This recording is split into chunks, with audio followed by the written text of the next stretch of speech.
Welcome back to Revise and Resubmit, and welcome to another weekend book review. I'm Pavlov. And I'm Nikita. Imagine, just for a moment, that you are sitting at a quiet desk. It's late, the room is still. And resting on the wood right in front of you are 4 perfectly ordinary thick paper cards. Okay. You can see the texture of the paper. Printed on the upward-facing sides of these 4 cards are the characters A, D, 2, and 7. Right. I'm going to give you a very simple rule, and I want you to verify if this rule is true or false. Here's the rule. If a card has a vowel on one side, then there is an even number on the other. Sounds easy enough. Right. Now, to prove to me whether this rule is being followed or broken by these 4 specific cards, which ones do you absolutely need to flip over? It has this almost, deceptive simplicity to it, doesn't it? Yeah. When you lay it out like that, it feels like a straightforward, low-stakes puzzle. And yet decades of cognitive psychology have shown us that most people, when faced with this exact quiet desk and those exact 4 cards, will confidently reach out and choose the A card alone. Just the A. Or, if they pause and think a little longer, they might choose to flip the A and the 2. I have to admit, the first time I heard this, my instinct was immediately the A and the 2. It's completely natural. It just feels right. No. See a vowel in the rule, you check the vowel card. You see an even number in the rule, you check the even number card. Exactly. But in doing so, almost everyone completely misses the logically required 7. Because, think about it. If you flip that 7 card over and there is a vowel printed on the back of it, the rule is instantly broken. Right, because you have a vowel without an even number on the other side. Yeah, so you have to flip the 7 to truly test the rule, yet something like 88% of people miss it. It's a huge blind spot. But here is where the story gets really strange. Imagine we clear the desk. Okay. We put down 4 new cards, and we change the rule to a thematic everyday scenario.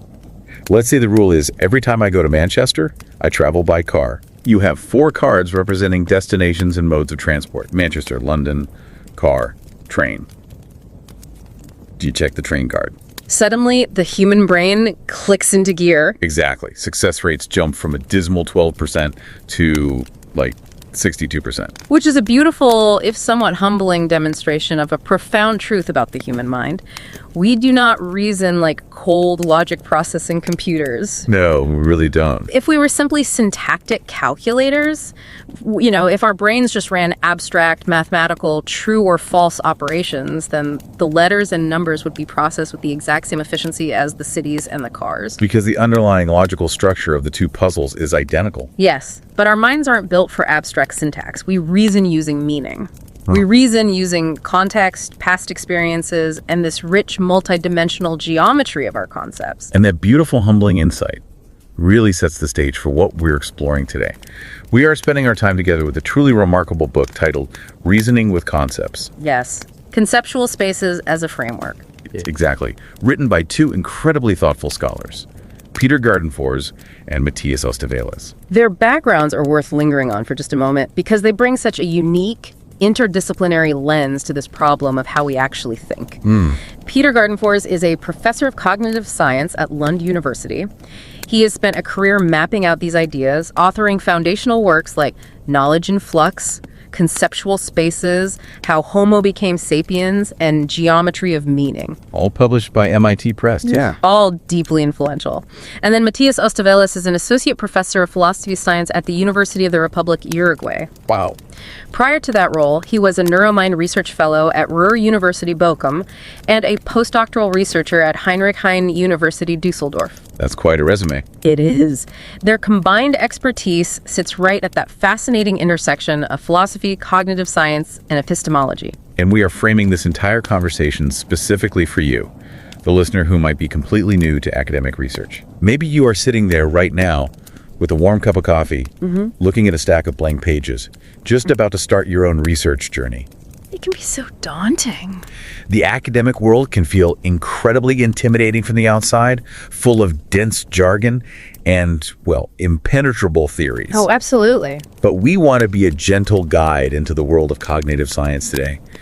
We want to break down this book's style, its fundamental arguments, so you can clearly see how researchers build frameworks to understand the invisible, silent machinery of human thought. Because ultimately, this is a journey into how you yourself actually think. Yeah. And understanding the architecture of your own reasoning is, I think, the most fundamental, powerful tool any new researcher can possess. You cannot build a solid methodology without first understanding the tool you use to perceive the world. That is so true. Before we start sketching out those mental architectures, I do want to share a couple of incredibly relevant opportunities for our academic community, specifically for those of you stepping into this world. Yes, some great stuff happening. First, if you are planning to participate in person at the Academy of Management, the AOM 86th annual meeting taking place in Philadelphia, USA, please make a point to register for the Professional Development Workshop, or PDW, on the space economy. The space economy, that's fascinating. It really is. It is being spearheaded by Dr. Mehdi Montakavi of Said Business School at Oxford University. And I'm quite proud to mention that our own podcast producer, Mayukh Mukhopadhyay, is also a contributor to this multidisciplinary and highly entrepreneurial PDW. That's fantastic. It's a fascinating frontier, and you can find the direct link to register right in our show notes. It is so important to find those collaborative, forward-looking spaces when you are starting out. Absolutely. Along those same lines of supporting the academic community, the Academy of Management SIM Division has quietly launched a really wonderful new monthly initiative. It is called AOM SIM-Bytes. SIMBytes, yeah. Starting from June 2026, they are releasing these real-styled short videos featuring senior scholars and faculty members from across the management community. They are designed specifically, and with great care, for early career scholars and PhD students. I love that. The very first YouTube short features Professor Ed Freeman, who many of you will know as the father of stakeholder capitalism. It is a brilliant way to pass down knowledge without overwhelming people. Exactly. This initiative is being driven by the Social Issues in Management, or SIM, Curriculum Development Committee. Our podcast producer is actually a member of this committee and has been volunteering actively with the SIM committee leads for the past year, helping shape the content design and editing of these AOM SIMBytes. Such important work behind the scenes. Yeah, and the whole initiative is the brainchild of Professor Sheldine Simula from Trent University in Ontario, and it is currently being executed and moved forward by the committee chair, Professor Jennifer Griffin of Loyola University Chicago. We put the link for AOM SIMBytes in the show notes as well. We highly recommend checking both of those out. And finally, whether or not you routinely listen to our channel, we strongly, genuinely urge you to make the time to read the book we are discussing today. Yes, please do. Reasoning with Concepts is a thoughtfully crafted, entirely open access book. The link is in the show notes. It is a masterpiece of cognitive modeling, and because it is open access, the barrier to entry is literally zero. So I want to start by looking at how this book begins, because the opening chapters serve as a kind of intellectual wrecking ball to the traditional way philosophy and psychology have viewed human reasoning for centuries. A wrecking ball is the perfect way to put it. For a very long time, you had traditional philosophy and early cognitive science. Think of figures like Jerry Fodor and his famous theory of the language of thought, relying heavily on what we call the formalist view. Right, the formalist view. The core idea here was that human reasoning operates on the syntactic, structural features of propositions. It's the idea that your brain is essentially a biological calculator running mathematical proofs. Just crunching numbers. Yeah, and supposedly processing information completely independently of the actual messy content of the thoughts themselves. And that formalist view has incredibly deep roots. I mean, you can trace it all the way back to Aristotle and his formulation of syllogisms. Wow, Aristotle. Yeah, the fundamental belief was always that the validity of an argument is based purely, 100%, on its form. Modern logic took this ancient idea and formalized it even further with logical constants. Like what? Like words we use every day, and, or, if then, and not. Okay. In formal logic, these words are considered topic neutral and strictly truth functional. So when cognitive science really started emerging as a discipline in the mid-20th century, the prevailing assumption was simple. The brain must just be a syntax-driven machine running these exact logical operations over and over again. But the authors, Gärdenfors and Osta-Vélez, step in and argue that this is empirically demonstrably false. Yes. The Watson selection task with the cards that we just talked about is a perfect piece of evidence. If we were syntax machines, the letters and numbers would be just as easy to process as the cars and cities. Or consider another phenomenon they bring up, the belief bias. Oh, this one is fascinating. Right. People will routinely, predictably reject an argument that is perfectly logically valid if the final conclusion sounds unbelievable to them. And conversely, they will happily accept an argument that is logically flawed, like totally invalid syntax, if the conclusion happens to align with their pre-existing worldview. Which is so human. Yeah. If we were just running clean syntax, our beliefs wouldn't be able to jam the gears like that. The machinery wouldn't care what the output was as long as the steps were right. But the human mind clearly cares very much about the output. So what happened when this view started failing? Well, when this formalist view started consistently failing in psychological experiments in the late 20th century, the academic world needed a new model. And the alternative that emerged and became wildly popular was Bayesian cognitive science. Ah, Bayesian. Yes, the Bayesian view shifts away from strict logic. It says we aren't using rigid true or false deductions. Instead, we are constantly updating our degrees of belief based on statistical probabilities and prior evidence. But the authors push back quite hard on Bayesianism too, don't they? They do. And this is where I find their argument so intuitively satisfying. The problem with the Bayesian model is that mapping out the exact probability of every single feature of a concept in real time is computationally overwhelming. Oh, it's impossible. Think about walking through a park and seeing a bird. To process that bird in a purely Bayesian way, your brain would have to calculate the exact intersecting statistical probability of a bird flying versus a bird building a nest versus the probability of its specific song, its color, the likelihood of the branch snapping under its weight. Your brain would just freeze up. Exactly. It would crash like an overloaded computer. The computational burden is immense. Bayesian models presume that human beings hold impossibly rich, perfectly calibrated information concerning probability distributions over every conceivable combination of properties in the world. Which we don't. No. It is, to use the academic term, computationally intractable for everyday split-second reasoning. You simply do not have the time or the energy to run complex statistical matrices every time you categorize an animal in the woods or a vehicle on the street. So if we aren't cold logical calculators and we aren't hyper-advanced statistical probability engines, Yeah. what are we? This is the core solution the book introduces. Right, conceptual spaces. Yes, it's a geometric approach to the mind.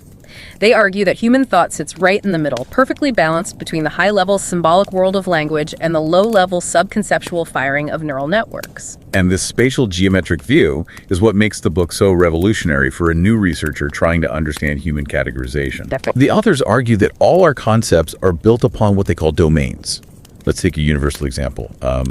Color. Okay, color. We experience color effortlessly, but color isn't just one monolithic thing. It is an integral domain made up of specific, continuous dimensions.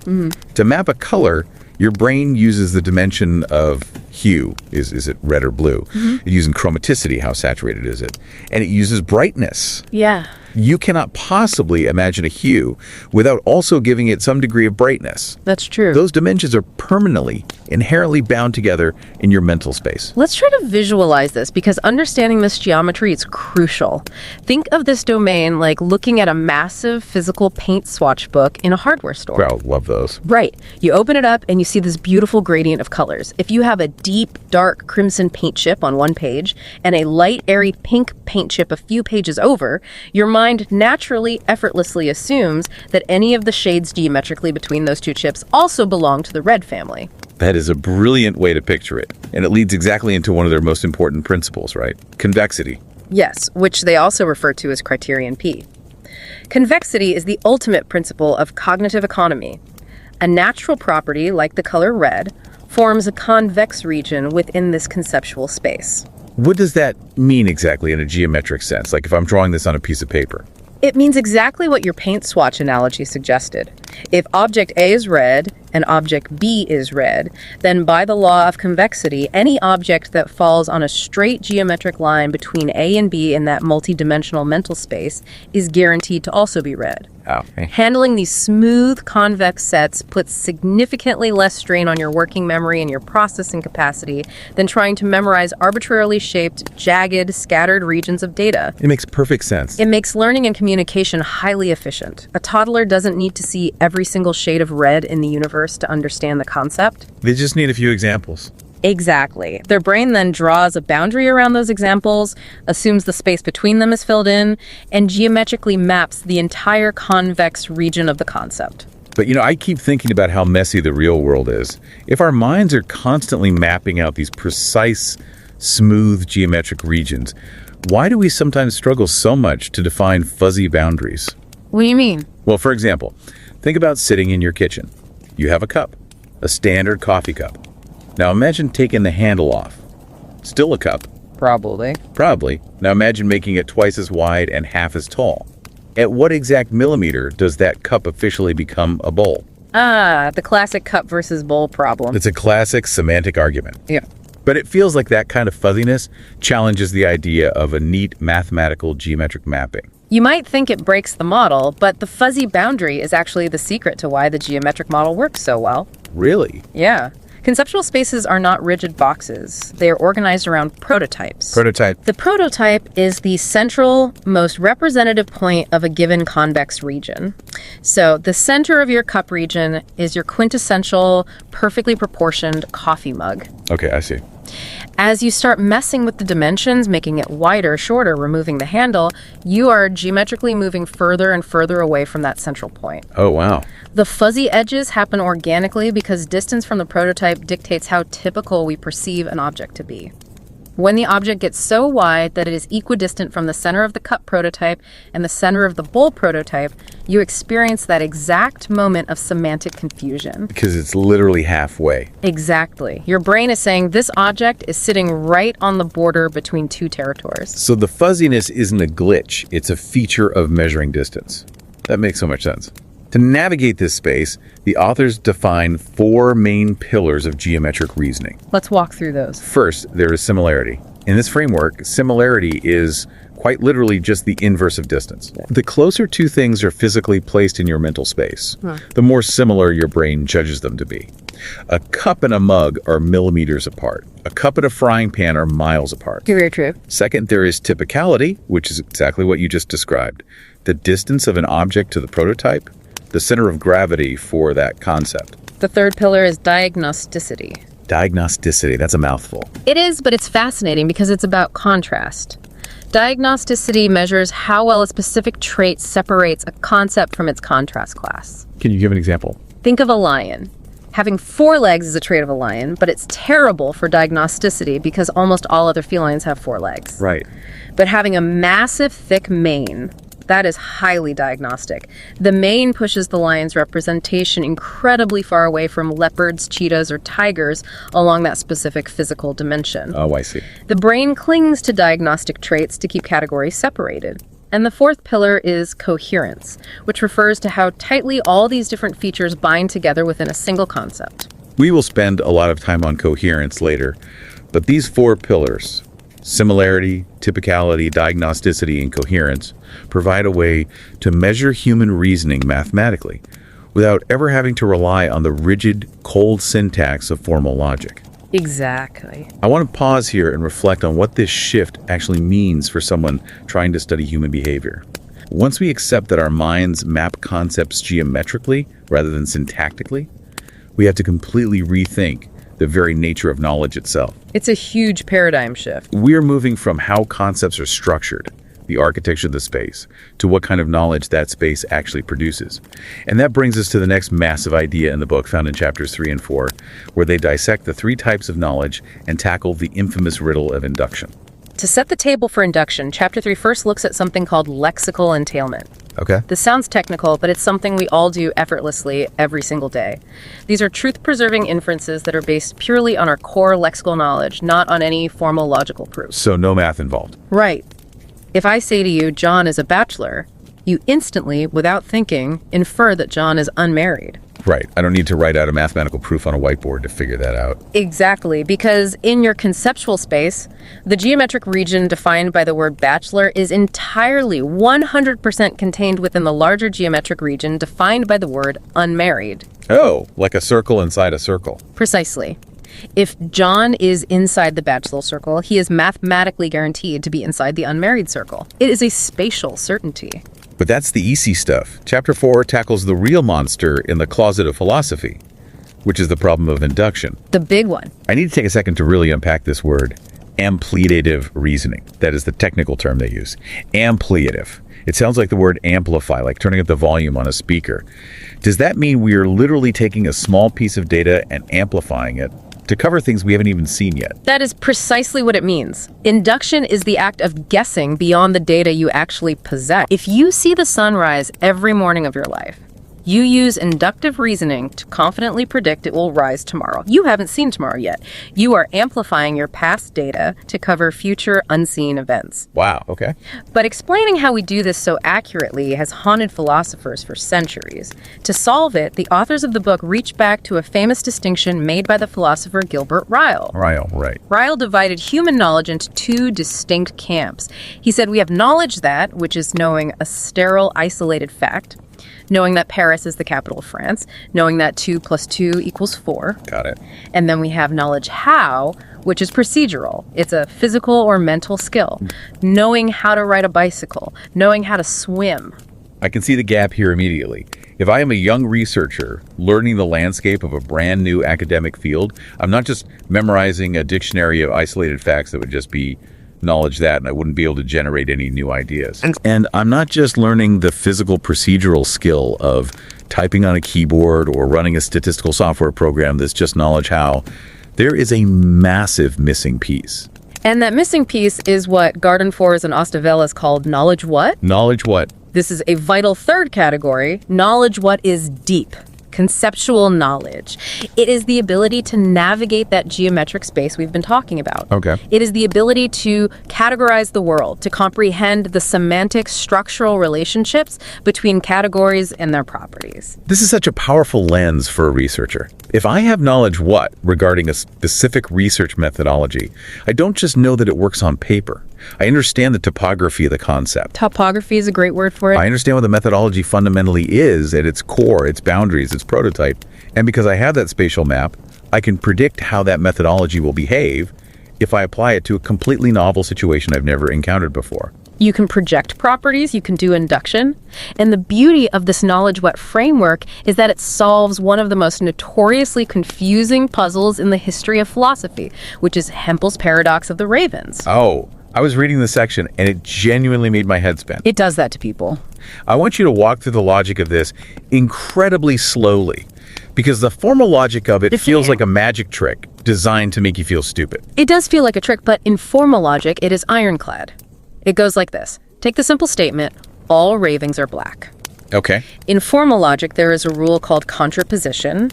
It states that if A, then B is mathematically logically equivalent to, if not B, then not A. Right. They mean the exact same thing to a syntax processor. Therefore, the statement all ravens are black is completely equivalent to the statement all non-black things are non-ravens. Okay, I follow that. If it's a raven, it has to be black. So if something is neon pink, it can possibly be a raven. Exactly. But here is where the paradox springs the trap.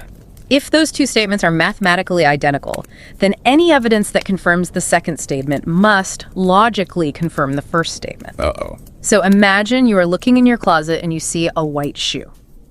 A white shoe. A white shoe is definitively a non-black thing, and it is definitively a non-raven.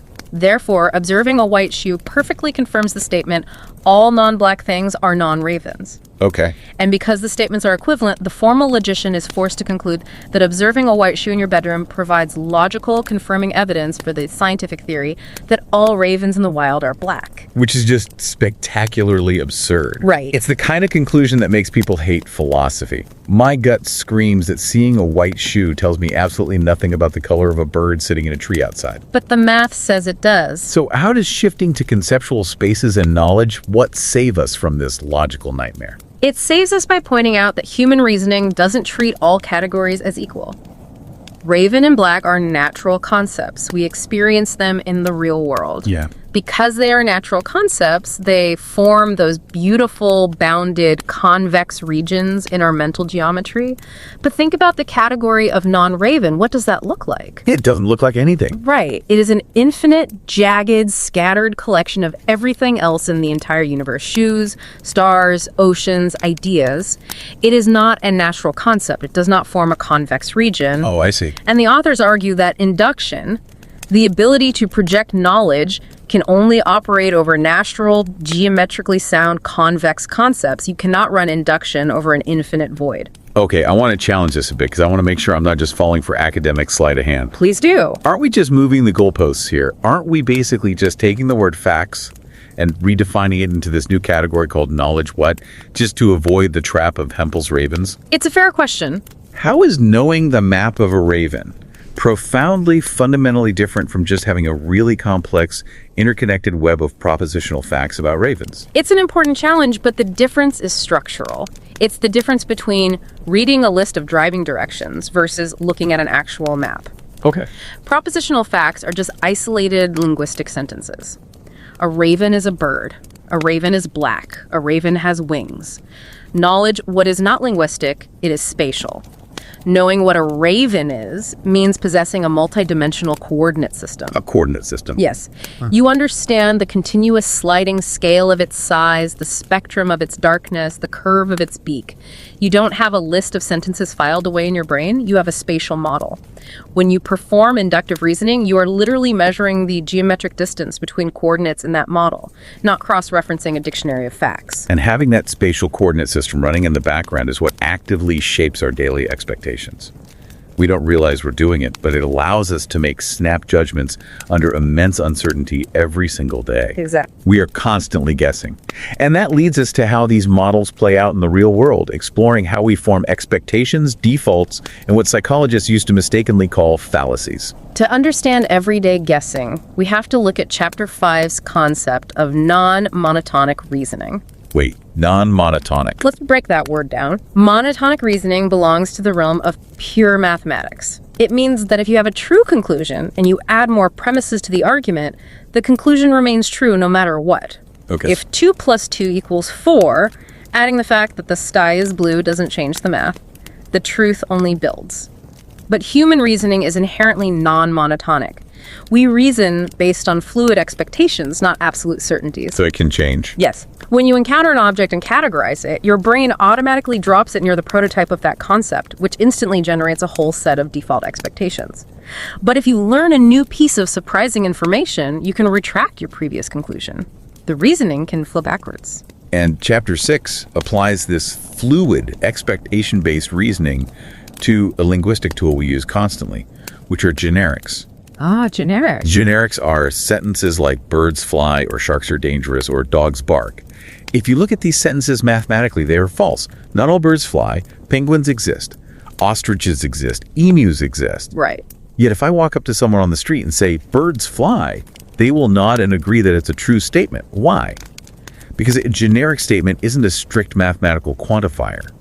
It doesn't mean 100% of all birds. Exactly. It expresses a conceptual expectation. It tells the listener, within the conceptual space of bird, the prototype, the center of gravity, possesses the property of flight. It's a way of communicating the map itself, and we can see just how overpowering these geometric expectations are when we look at the famous conjunction fallacy. Oh, this one. For decades, behavioral economists and psychologists used this specific puzzle to prove that human beings are inherently irrational and terrible at statistics. You're talking about the Linda problem from Amos Tversky and Daniel Kahneman. Yeah. I read this part of the book, and honestly, the Linda problem always breaks my brain a little bit. Okay. For those who haven't heard it, the setup is this. You are given a description of a woman named Linda. Okay. The prompt says she is outspoken, she is highly intelligent, she is very socially active, and in college, she was deeply involved in anti-nuclear protests and various social justice causes. Then, after reading this profile, you're asked a multiple choice question. Is it more statistically likely that Linda is A, a bank teller, or B, a feminist bank teller? And how did your gut react to that? My gut immediately screams that she is a feminist bank teller. Every single detail they gave me the protests, the outspokenness points directly to that identity. Right. And the vast majority of people, something like 85%, choose the exact same thing. But mathematically, that makes absolutely no sense. It makes no sense because it violently violates basic probability theory. The probability of two independent events occurring together being a bank teller, A and D being a feminist, can never mathematically be higher than the probability of just one of those broad events occurring. Yeah, because one is a subset. Exactly. The set of feminist bank tellers is a tiny subset entirely contained within the massive set of all bank tellers. A subset cannot be more probable than the whole. It's like asking if it's more likely that someone owns a dog or owns a three-legged poodle. Exactly. So for decades, researchers pointed at these results and said, look, human brains are broken. We are irrational, statistically blind creatures. But Gärdenfors and Osta-Vélez step in to defend the human mind here. I love that. They argue that this isn't a flaw in our reasoning at all. We are just playing a completely different game than the statisticians. When you add the modifier feminist to the concept of bank teller, you shift the coordinates in your conceptual space. Okay, how so? The prompt described a very specific person.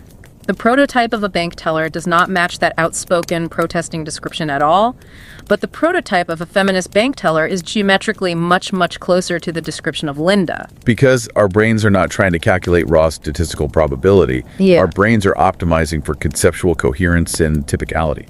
When someone asks you that question, your brain translates it. You aren't answering the mathematical question. You are answering a spiral question. Which category prototype is the concept of Linda geometrically closer to? Yes. And from that perspective, choosing feminist bank teller is an incredibly efficient, highly rational way to navigate the world. Geometric matching works brilliantly for everyday life, even if it fails a sterile probability test on a piece of paper. It's just a totally different operating system. And this ties right back into generics and how we teach children. Generics are the primary tool human beings use to pass down knowledge from generation to generation. Well, that makes sense. When we teach a child about the world, we don't hand them a matrix of statistical probabilities about animal behavior. We say tires have stripes. We say dogs bark. We are explicitly conveying the conventionality of meaning. A generic statement tells the child, look here. This is the prototype. This is the center of the conceptual space you need to build. Start here and judge the exceptions later. But wait, I have a sticking point here. If generics are all about identifying the prototype, what about sentences like sharks are dangerous or mosquitoes carry malaria? Statistically, the vast, overwhelming majority of sharks will never interact with a human being, let alone bite one. It is a phenomenally rare trait for a fish. Yet, sharks are dangerous is one of the strongest generics we hold. Why do our brains cling to these incredibly rare traits so tightly, elevating them to the level of a defining generic rule? That is where the pillar of diagnosticity comes rushing back into the picture. Remember, a diagnostic property is the ultimate tiebreaker. It is a trait that maximizes the dissimilarity between a concept and its contrast class. Right. Most fish in the ocean are completely harmless to humans. So the fact that a tiny subset of sharks are dangerous becomes highly, intensely diagnostic. It sets them apart in the mental map. But more importantly, the authors point out that our conceptual spaces are not perfectly neutral, flat grids. The geometry is weighted, warped by evolutionary salience. The map is warped by survival. Exactly. A rare but deadly trait becomes a massive heavy anchor in your geometric space. Recognizing that diagnostic property danger prioritizes your physical survival over mere statistical accuracy. Wow. Your brain intentionally distorts the distance, pulling the concept of shark closer to the concept of danger. Because in the wild, being statistically wrong about a shark keeps you alive, whereas being statistically accurate might get you killed. Cognitive efficiency and survival always trump pure math. I find that deeply comforting, honestly, to know that our brains intentionally warp the geometry of the world to keep us safe. It reframes our biases as protective shields. It really does. But knowing that our brains default to these heavily weighted expectations, how do we use that warped map when we encounter something completely new? How do we take a guess in the dark? This leads us into how the mind actively projects its expectations, exploring the geometry of guessing through category-based induction and analogy. Chapter 7 introduces the mechanics of category-based induction, or CBI.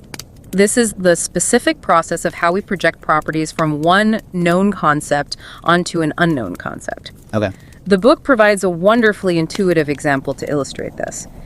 Imagine you learn a new, slightly scary fact. You learn that dogs can suffer from a disease called the parvovirus. Oh, yeah. Because you know dogs and wolves are incredibly close together in your biological conceptual space, your brain effortlessly, almost instantly infers that wolves might also be vulnerable to the parvovirus. Because the vector is extremely short. Yes. But if someone asks you if a rabbit might get the parvovirus, you hesitate. You don't project the property. Yeah. And yet, dogs, wolves, and rabbits are all mammals. They're all animals. So why the hesitation? The distance. Because the physical distance in your conceptual space between the prototype of a dog and the prototype of a rabbit is vast. Right. The inductive strength degrades the further you have to travel across the mental map. But the map isn't just about straight line distance between 2 points, is it? The authors talk about the diversity and homogeneity phenomena, which I think completely validates this geometric model over any other theory. It's a great example. I want to walk through this because it's brilliant. Imagine I present a listener with 2 different arguments and ask which one makes a stronger case. Argument 1, I have observed that ostriches have a certain genetic property. I've also observed that robins have this exact same genetic property. Therefore, it is highly likely that all birds have this property.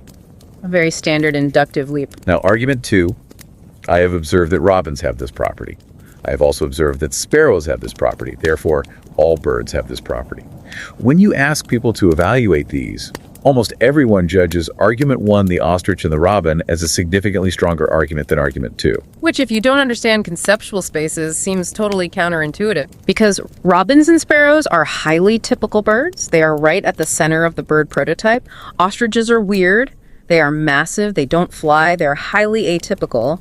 Why would adding an atypical bird make the argument for all birds stronger?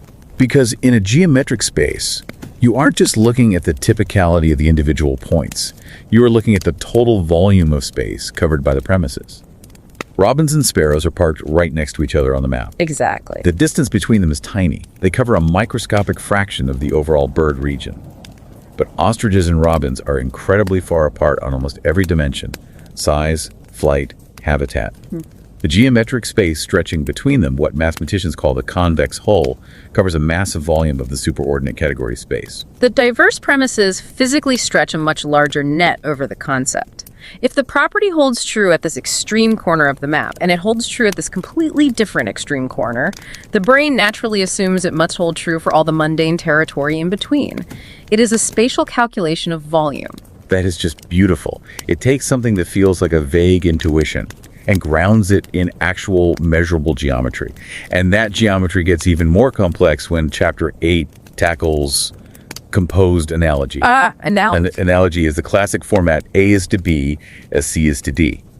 The authors outlined 4 distinct types of these composed analogies that we use. Yes, the taxonomy is quite clear. First, there are concept-based analogies. This is taxonomic. Dog is to wolf as cat is to lynx. Okay. Then you have property-based analogies. Pear is to green as banana is to yellow. Third, there are event-based analogies involving actions. Horse is to gallop as man is to run. And finally, part-whole analogies. Foot is to leg as hand is to arm. But the mechanics of how we solve these analogies is where the magic happens. They introduced the parallelogram model. When I was reading this, I realized that when we say dog is to wolf as cat is to lynx, we are literally doing vector calculus in our heads without knowing it. We absolutely are. In geometry, a vector is a line that has both a specific length distance and a specific direction. The parallelogram model argues that in our mental geometry, the vector drawn between the coordinate for dog and the coordinate for wolf is mathematically parallel to the vector drawn between cat and lynx. Wow. Reasoning by analogy is not a linguistic exercise. It is literally a geometric search procedure. The algorithm in your brain identifies the vector from A to B. It calculates the exact distance and direction. Then it picks up that exact same vector, anchors the starting point at concept C, and shoots the arrow out into the dark. Whatever concept it hits at the end of that arrow, that is your D. I was trying to picture this, and I realized it's exactly like navigating a perfectly laid out city grid, like Manhattan. Oh, that's a great way to put it. If I know that walking from my favorite coffee shop to the public library means walking exactly 2 blocks north and 1 block east, I have established a vector in physical space. Then, if I find myself in a totally different neighborhood, standing in front of a diner, and I want to find something with a similar spatial relationship, I don't need a map. You just follow the vector. I just execute that exact same vector. I walk 2 blocks north, 1 block east. Whatever building I end up standing in front of, that is my answer. That analogy is perfect because it highlights the procedural nature of it. You are executing a spatial command. But wait, here's my biggest question about the city grid analogy and about analogies in general. How does our mind know which dimensions to measure? A city grid only has 2 dimensions, north, south, east, west. But our conceptual spaces have thousands. Thousands, yes. A dog and a wolf are similar in their biological and taxonomic dimensions. But a dog and a hot dog are similar in their spelling dimension. The word bank can mean a financial institution with vaults, or it can mean the muddy side of a river. When we run this geometric search procedure, how does our brain filter out the infinite noise and pick the right grid to walk on? This is one of the most sophisticated operations the human brain performs, and it comes down to task context and the mechanism of attention. The mind does not use the entire infinite dimensional space for every single analogy. That would be chaotic. Right. Instead, it dynamically generates a temporary, highly specific, low-dimensional subspace. It builds a custom map just for the task at hand based on the salient features of the very first pair. So it's shrinking and stretching the map on. Exactly. We call them attention weights. When you look at the concepts of dog and wolf together, the context immediately highlights their biology, their habitat, their taxonomy. Those specific dimensions are given massive attention weights. They are stretched out to become the defining axis of the map. And the other stuff. Meanwhile, the dimensions related to spelling or alphabetical order, or whether they rhyme with log, are given an attention weight of 0. They shrink until they practically disappear from the geometry. The context isolates only the relevant dimensions, creates a customized geometric subspace, and then, only then, does it draw the parallelogram to find the answer. The brain is dynamically generating a temporary bespoke reality just to solve a single puzzle and then discarding it. That is astonishing. It's incredibly elegant. And having visualized all of this, how we draw vectors, how we map boundaries, how we stretch dimensions based on context, the final piece of the puzzle is understanding the gravitational pull of the concepts themselves. What keeps these individual concepts from just dissolving into a loose soup of features? This brings us to the glue of the mind, coherence and essences, which the authors explore in chapters 9 and 10. Chapter 9 defines the metric of conceptual coherence, and we experience this intuitively. Some concepts feel incredibly unified, tight, and solid. Think of the concept of an apple or a sports car. If I say sports car, you instantly have a cohesive, universally understood image and a tight set of expectations regarding speed, shape, and price. But other concepts feel incredibly loose, scattered, and almost arbitrary. Think of a broad category like furniture, or to use an extreme example of an ad hoc concept, think of the category things to take out of a burning house. Right. If my house is on fire, I might grab a photo album, my laptop, and my pet hamster. In that specific moment, under that specific context, those 3 objects belong to the exact same category. Exactly. But outside of that emergency, they have absolutely 0 coherence. They share no physical dimensions, no biological traits. So coherence is a spectrum. And Chapter 10 takes this idea of tight coherence and pushes it to its ultimate extreme by delving into essentialism. Essentialism is a deep-seated, incredibly powerful human bias. You see it most vividly in young children. It is the intuitive belief that natural kinds, especially living things like animals, possess a hidden, underlying, invisible essence that makes them what they are. So a kid thinks a dog has dogness. Yes, a child believes a dog has some magical dogness inside it that dictates its behavior. Whereas artifacts, things created by humans like a hammer, a chair, or a clock, do not have an essence. A chair is just a shape we decided to sit on. To understand why our brains invent these essences for animals but not for chairs, the authors say we have to look at the covariational structure of a concept. Yeah.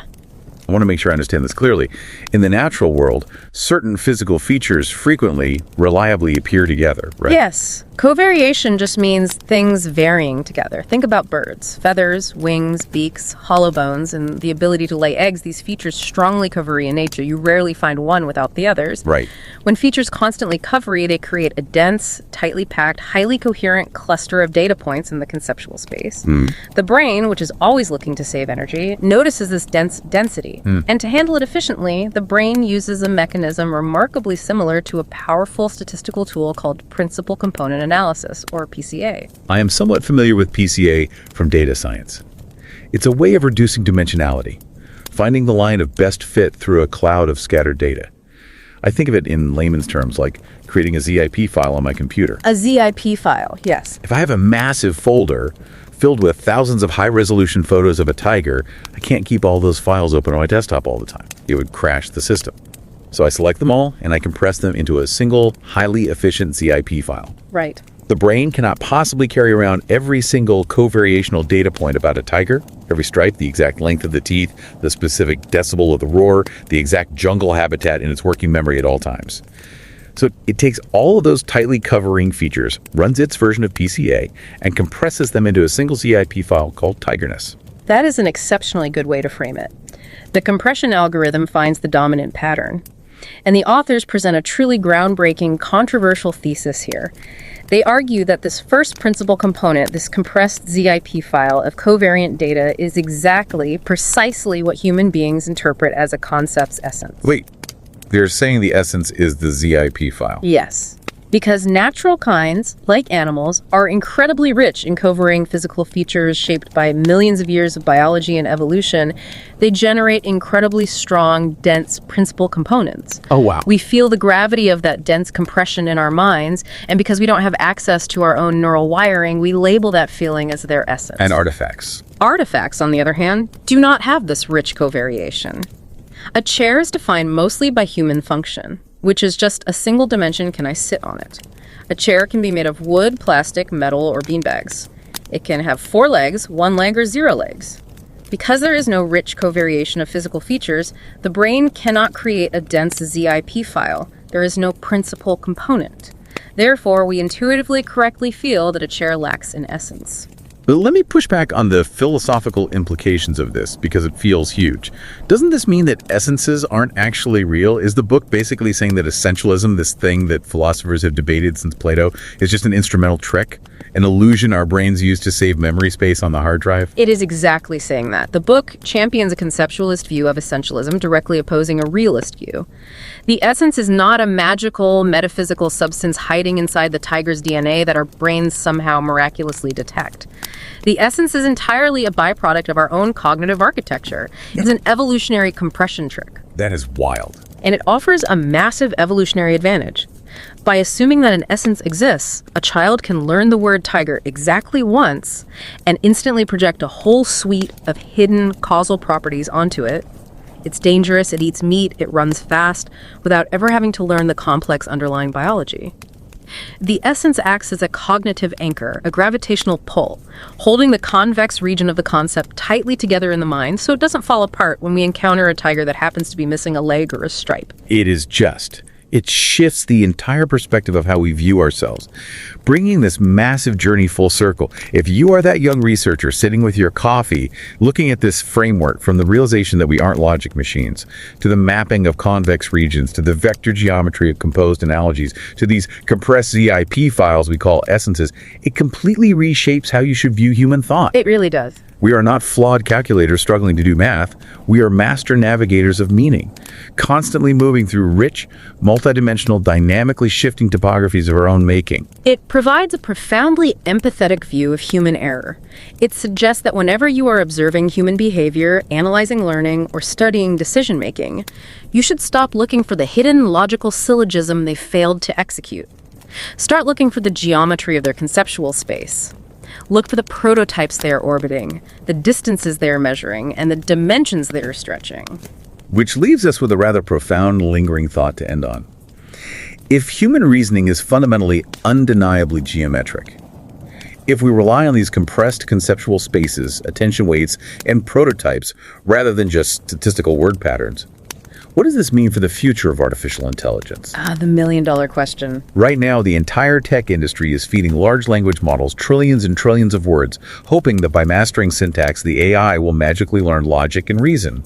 But if Gärdenfors and Osta-Vélez are right, could the key to giving AI true human-like common sense lie not in feeding it more text, but in programming it to navigate multidimensional geometric spaces, just like we do? If we want machines to think like us, they may need to learn how to draw the map rather than just reading the dictionary. That is the true frontier of cognitive science. Something fascinating to mull over as you organize your notes and prepare for the actual work ahead.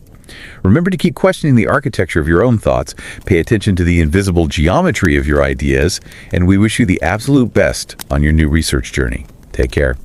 And don't forget to subscribe to Revise and Resubmit on Spotify and Apple Podcasts. Until next time, keep those minds curious, keep questioning, and keep revising and resubmitting.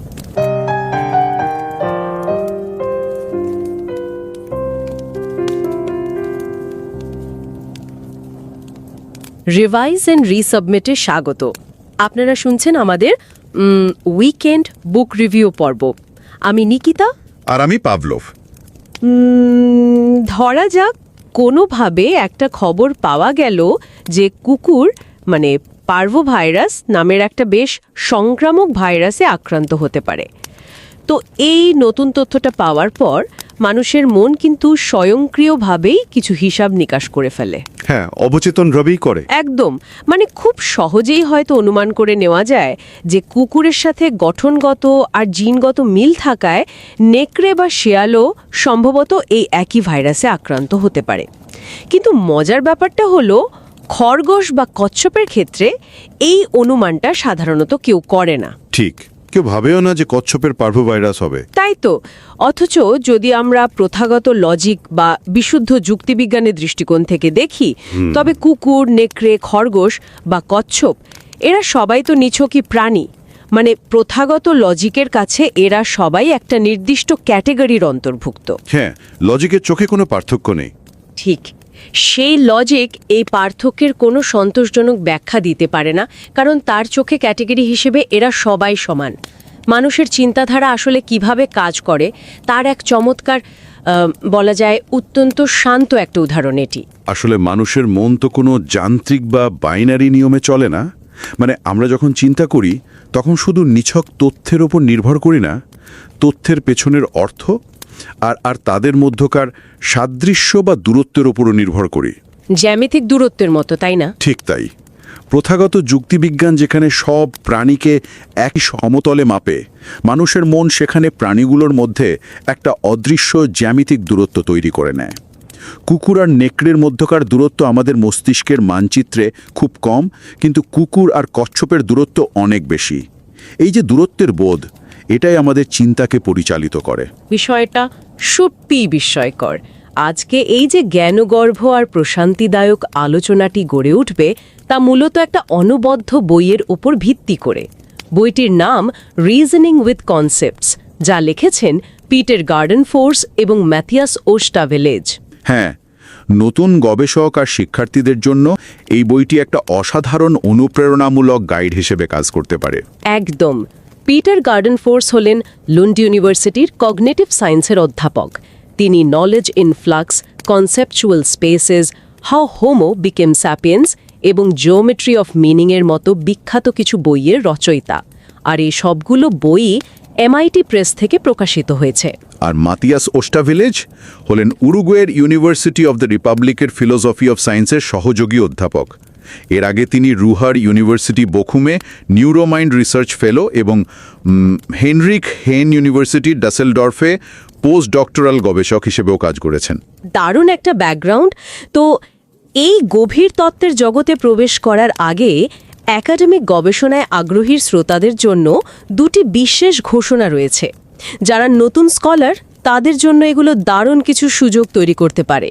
হ্যাঁ, প্রথম ঘোষণাটা হলো, যদি কারো ইউএসএর ফিলাডেলফিয়াতে অনুষ্ঠিতব্য academy of management বা AOM এর ৮৬তম বার্ষিক সভায় সশরীরে অংশগ্রহণ করার পরিকল্পনা থাকে, তবে তাদের অক্সফোর্ড ইউনিভার্সিটির সাইদ বিজনেস স্কুলের ডক্টর মেহেদি মন্তাখাবির নেতৃত্বে স্পেস ইকোনমি ওর ওপর প্রফেশনাল ডেভেলপমেন্ট ওয়ার্কশপ মানে PDWতে রেজিস্টার করার কথা বিনীতভাবে জানানো হচ্ছে। আরে হ্যাঁ, আর আমাদের এই আয়োজনের প্রডিউসার ময়ূখ মুখোপাধ্যায়, তিনিও এই মাল্টিডিসিপ্লিনারি এবং অত্যন্ত উদ্যোগমুখী ওয়ার্কশপটির একজন কন্ট্রিবিউটর। এর বিস্তারিত লিঙ্ক শো নোটসে দেওয়াই আছে। ঠিক। আর দ্বিতীয় ঘোষণাটি আর্লি ক্যারিয়ার স্কলার এবং PhD শিক্ষার্থীদের জন্য আরও বেশি প্রাসঙ্গিক। একাডেমি অফ ম্যানেজমেন্টের SIM বা social issues in management division সম্পূর্ণ নিঃশব্দে AOM SIM-Bytes নামে একটা নতুন মাসিক উদ্যোগ শুরু করেছে। হ্যাঁ, আজকের তারিখ অর্থাৎ জুন 2026 থেকে শুরু হওয়া এই চমৎকার উদ্যোগটিতে মূলত সিনিয়র স্কলারদের রিল স্টাইলের শর্ট ভিডিও থাকবে। এই ছোট ছোট ভিডিওগুলোর মাধ্যমে একাডেমিক জগতের জটিল বিষয়গুলো খুব সহজে তুলে ধরা হবে। একদম তাই। আর প্রথম ইউটিউব শর্টটি করেছেন স্বয়ং প্রফেসর ফ্রিম্যান, যার নাম আমরা সবাই জানি, যাকে স্টেক হোল্ডার ক্যাপিটালিজমের জনক বলা হয়। এই উদ্যোগটি SIM কারিকুলাম ডেভেলপমেন্ট কমিটির নেতৃত্বে পরিচালিত হচ্ছে। আর এখানে একটা দারুণ ব্যাপার উল্লেখ করা যেতে পারে। আমাদের টিমের প্রডিউসার, যিনি এই কমিটির একজন সদস্য, গত 1 বছর ধরে AOM SIM-Bytes-এর কন্টেন্ট ডিজাইন এবং সম্পাদনার পরিকল্পনায় একজন স্বেচ্ছাসেবক হিসেবে অত্যন্ত সক্রিয়ভাবে কাজ করেছেন। হ্যাঁ, এটা মূলত অন্টারিও ট্রেন্ট ইউনিভার্সিটির প্রফেসর শেলডন সিমুলার চিন্তার ফসল এবং বর্তমানে শিকাগোর লয়োলা ইউনিভার্সিটির কমিটি চেয়ার প্রফেসর জেনিফার গ্রিফিনের নেতৃত্বে বাস্তবায়িত হচ্ছে। এই উদ্যোগটির লিঙ্কটিও শো নোটসে পাওয়া যাবে। ঠিক আছে। আর আজকের এই আলোচনার মূল ভিত্তি যে বইটি, তা অত্যন্ত যত্ন নিয়ে তৈরি করা একটা ওপেন অ্যাক্সেস বই। যারা এই আয়োজনটি নিয়মিত শোনেন বা যারা নতুন, সবার প্রতি বিনীত অনুরোধ থাকবে বইটি একবার অন্তত পড়ার জন্য। লিঙ্ক শো নোটসে দেওয়া আছে। হ্যাঁ, বইটা পড়াটা সত্যিই জরুরি। আচ্ছা, এবার মূল আলোচনায় ফেরা যাক। নতুন যারা একাডেমিক গবেষণার জগতে পা রাখছেন, তাদের জন্য এই বইটি, মানে একটা থিসিস বা বইয়ের ভূমিকা কিভাবে তৈরি করতে হয়, তার এক আদর্শ উদাহরণ হতে পারে। একেবারে ঠিক কথা। বইটির শুরুর দিকে লেখকরা খুব সুন্দরভাবে প্রথাগত ফর্মালিস্ট লজিক বা যুক্তিবিজ্ঞানের সীমাবদ্ধতাগুলো তুলে ধরেছেন। যেমন ধরুন, কগনিটিভ সায়েন্সের একটা বিখ্যাত পরীক্ষা আছে, ওয়াশেন সিলেকশন টাস্ক। পরীক্ষাটা বেশ চমকপ্রদ। হ্যাঁ, ওই যে কার্ডের পরীক্ষাটা। হ্যাঁ হ্যাঁ, ধরুন টেবিলে 4টে কার্ড রাখা আছে। কার্ডের এক পাশে অক্ষর আর অন্য পাশে সংখ্যা থাকে। নিয়মটা হলো, যদি কার্ডের এক পাশে কোনো স্বরবর্ণ বা ভাওয়েল থাকে, তবে অপর পাশে একটা জোড় সংখ্যা থাকতে হবে। আচ্ছা। এরপর মানুষকে বলা হয় এই নিয়মটা ঠিক আছে কিনা তা যাচাই করার জন্য সবচেয়ে কম কোন কার্ডগুলো উল্টে দেখতে হবে। দেখা গেছে, যখন মানুষকে বিমূর্ত সংখ্যা বা অক্ষরের এই লজিক মেলানোর কাজ দেয়া হয়, তখন বেশিরভাগ মানুষই ভুল উত্তর দেন। তারা লজিকের হিসাব মেলাতে গিয়ে রীতিমতো হিমশিম খান। হ্যাঁ, প্রথম দর্শনে এটা মানুষের চিন্তার একটা বড় দুর্বলতা মনে হতে পারে, কিন্তু আসল গল্পটা ভিন্ন। সেই একই লজিক্যাল স্ট্রাকচার যখন বাস্তব জীবনের প্রেক্ষাপটে দেওয়া হয়, তখন ফলাফল সম্পূর্ণ বদলে যায়। মানে তখন মানুষ পেরে যায়। একদম।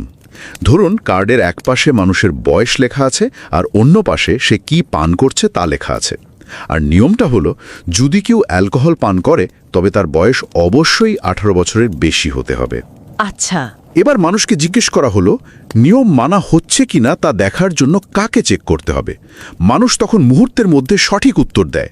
তারা সেই ছেলেটিকে চেক করতে চায় যে বিয়ার খাচ্ছে, এবং সেই ছেলেটিকে চেক করতে চায় যার বয়স 16। আরে বা! অথচ গাণিতিক বা লজিক্যাল দিক থেকে দেখলে দুটি পরীক্ষায় হুবহু এক। মানুষের মন বিমূর্ত সূত্রের চেয়ে বাস্তব প্রেক্ষাপট অনেক বেশি সহজে ধারণ করতে পারে। তাহলে এখানেই আমার একটা বড় খটকা লাগছে। যদি পিওর লজিক বা খাঁটি যুক্তিবিজ্ঞান মানুষের চিন্তার প্রকৃত উপায় নাই হয়, যদি আমরা বিমূর্ত তত্ত্বে এতই কাঁচা হয়ে থাকি, তবে এত শত শত বছর ধরে পণ্ডিতরা কেন শুধু লজিক দিয়েই মানুষের চিন্তা পরিমাপ করার চেষ্টা করেছেন? খুব স্বাভাবিক প্রশ্ন।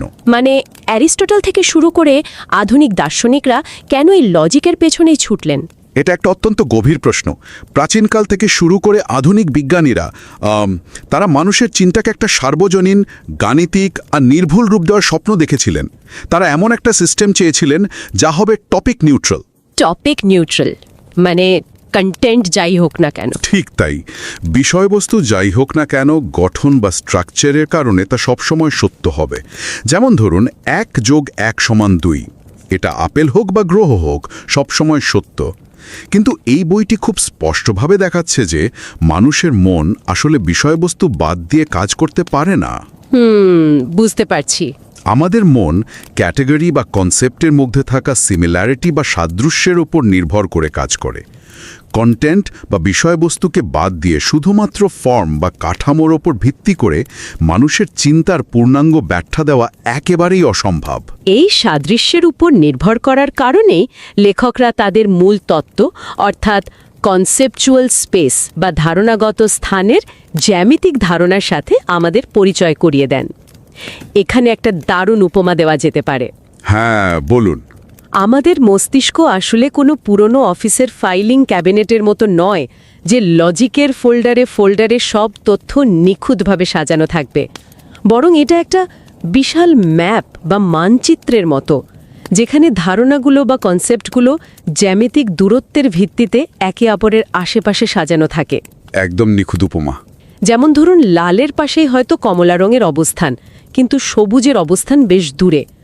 আর এই জ্যামিতিক মানচিত্রের কারণেই আসে লেক্সিক্যাল এন্টেইলমেন্ট বা শব্দগত অনুমানের বিষয়টা। মানে মানচিত্রের একটা জায়গায় আলো জ্বললে তার আশেপাশের ধারণাগুলো কিভাবে আমাদের মনে স্বয়ংক্রিয়ভাবে আলোকিত হয়ে ওঠে। ঠিক, যদি আমাদের মন জ্যামিতিক মানচিত্রে কাজ করে, তবে স্বাভাবিকভাবেই প্রশ্ন আসে, আমরা নতুন তথ্য কিভাবে প্রসেস করি। যখন আমাদের মন কোনো কনসেপ্টের একটা প্রোটোটাইপ বা আদর্শ রূপ তৈরি করে, তখন সেখান থেকেই জন্ম নেয় আমাদের দৈনন্দিন জীবনের প্রত্যাশা বা এক্সপেকটেশনস। আচ্ছা, এটা বোঝার জন্য লেখকরা নলেজ হোয়াট বা কি জানছি এর একটা চমৎকার ধারণা দিয়েছেন। আমরা সাধারণত নলেজ হাউ মানে কিভাবে সাইকেল চালাতে হয় এবং নলেজ দ্যাট যেমন প্যারিস যে ফ্রান্সের রাজধানী সেই তথ্যের সাথে পরিচিত, কিন্তু নলেজ হোয়াট এদের থেকে একেবারেই আলাদা। মানে এটা একটু গভীরে যাচ্ছে। হ্যাঁ, এটা হলো কনসেপ্টগুলোর ভেতরে জ্যামিতিক সম্পর্ক বোঝার জ্ঞান। যেমন একটা সাইকেল বলতে শুধু এর পার্টসগুলো নয়, পার্টসগুলো কিভাবে একে অপরের সাথে যুক্ত সেই সম্পূর্ণ কাঠামোগত ধারণাটাই হলো নলেজ হোয়াট। আর এই কাঠামোগত ধারণার কারণেই আমাদের মন সব সময় চারপাশের পৃথিবী নিয়ে কিছু নির্দিষ্ট প্রত্যাশা তৈরি করে রাখে। এই প্রত্যাশা কিভাবে কাজ করে তার একটা অসাধারণ উদাহরণ হলো বিখ্যাত লিন্ডা প্রবলেম, মানে কনজাংশন ফ্যালাসি। হ্যাঁ, লিন্ডার উদাহরণটা দারুণ। লিন্ডার গল্পটা সত্যিই কৌতুকহলোদ্দীপক। লিন্ডাকে বর্ণনা করা হয়েছে এমন একজন নারী হিসেবে যার বয়স 31 বছর, যিনি খুব বুদ্ধিদীপ্ত, দর্শন নিয়ে পড়েন, সমাজে বৈষম্য নিয়ে সবসময় সরব ছিলেন এবং তরুণ বয়সে অ্যান্টি নিউক্লিয়ার বিক্ষোভে অংশ নিয়েছেন। বেশ একটা অ্যাক্টিভিস্ট প্রোফাইল। একদম।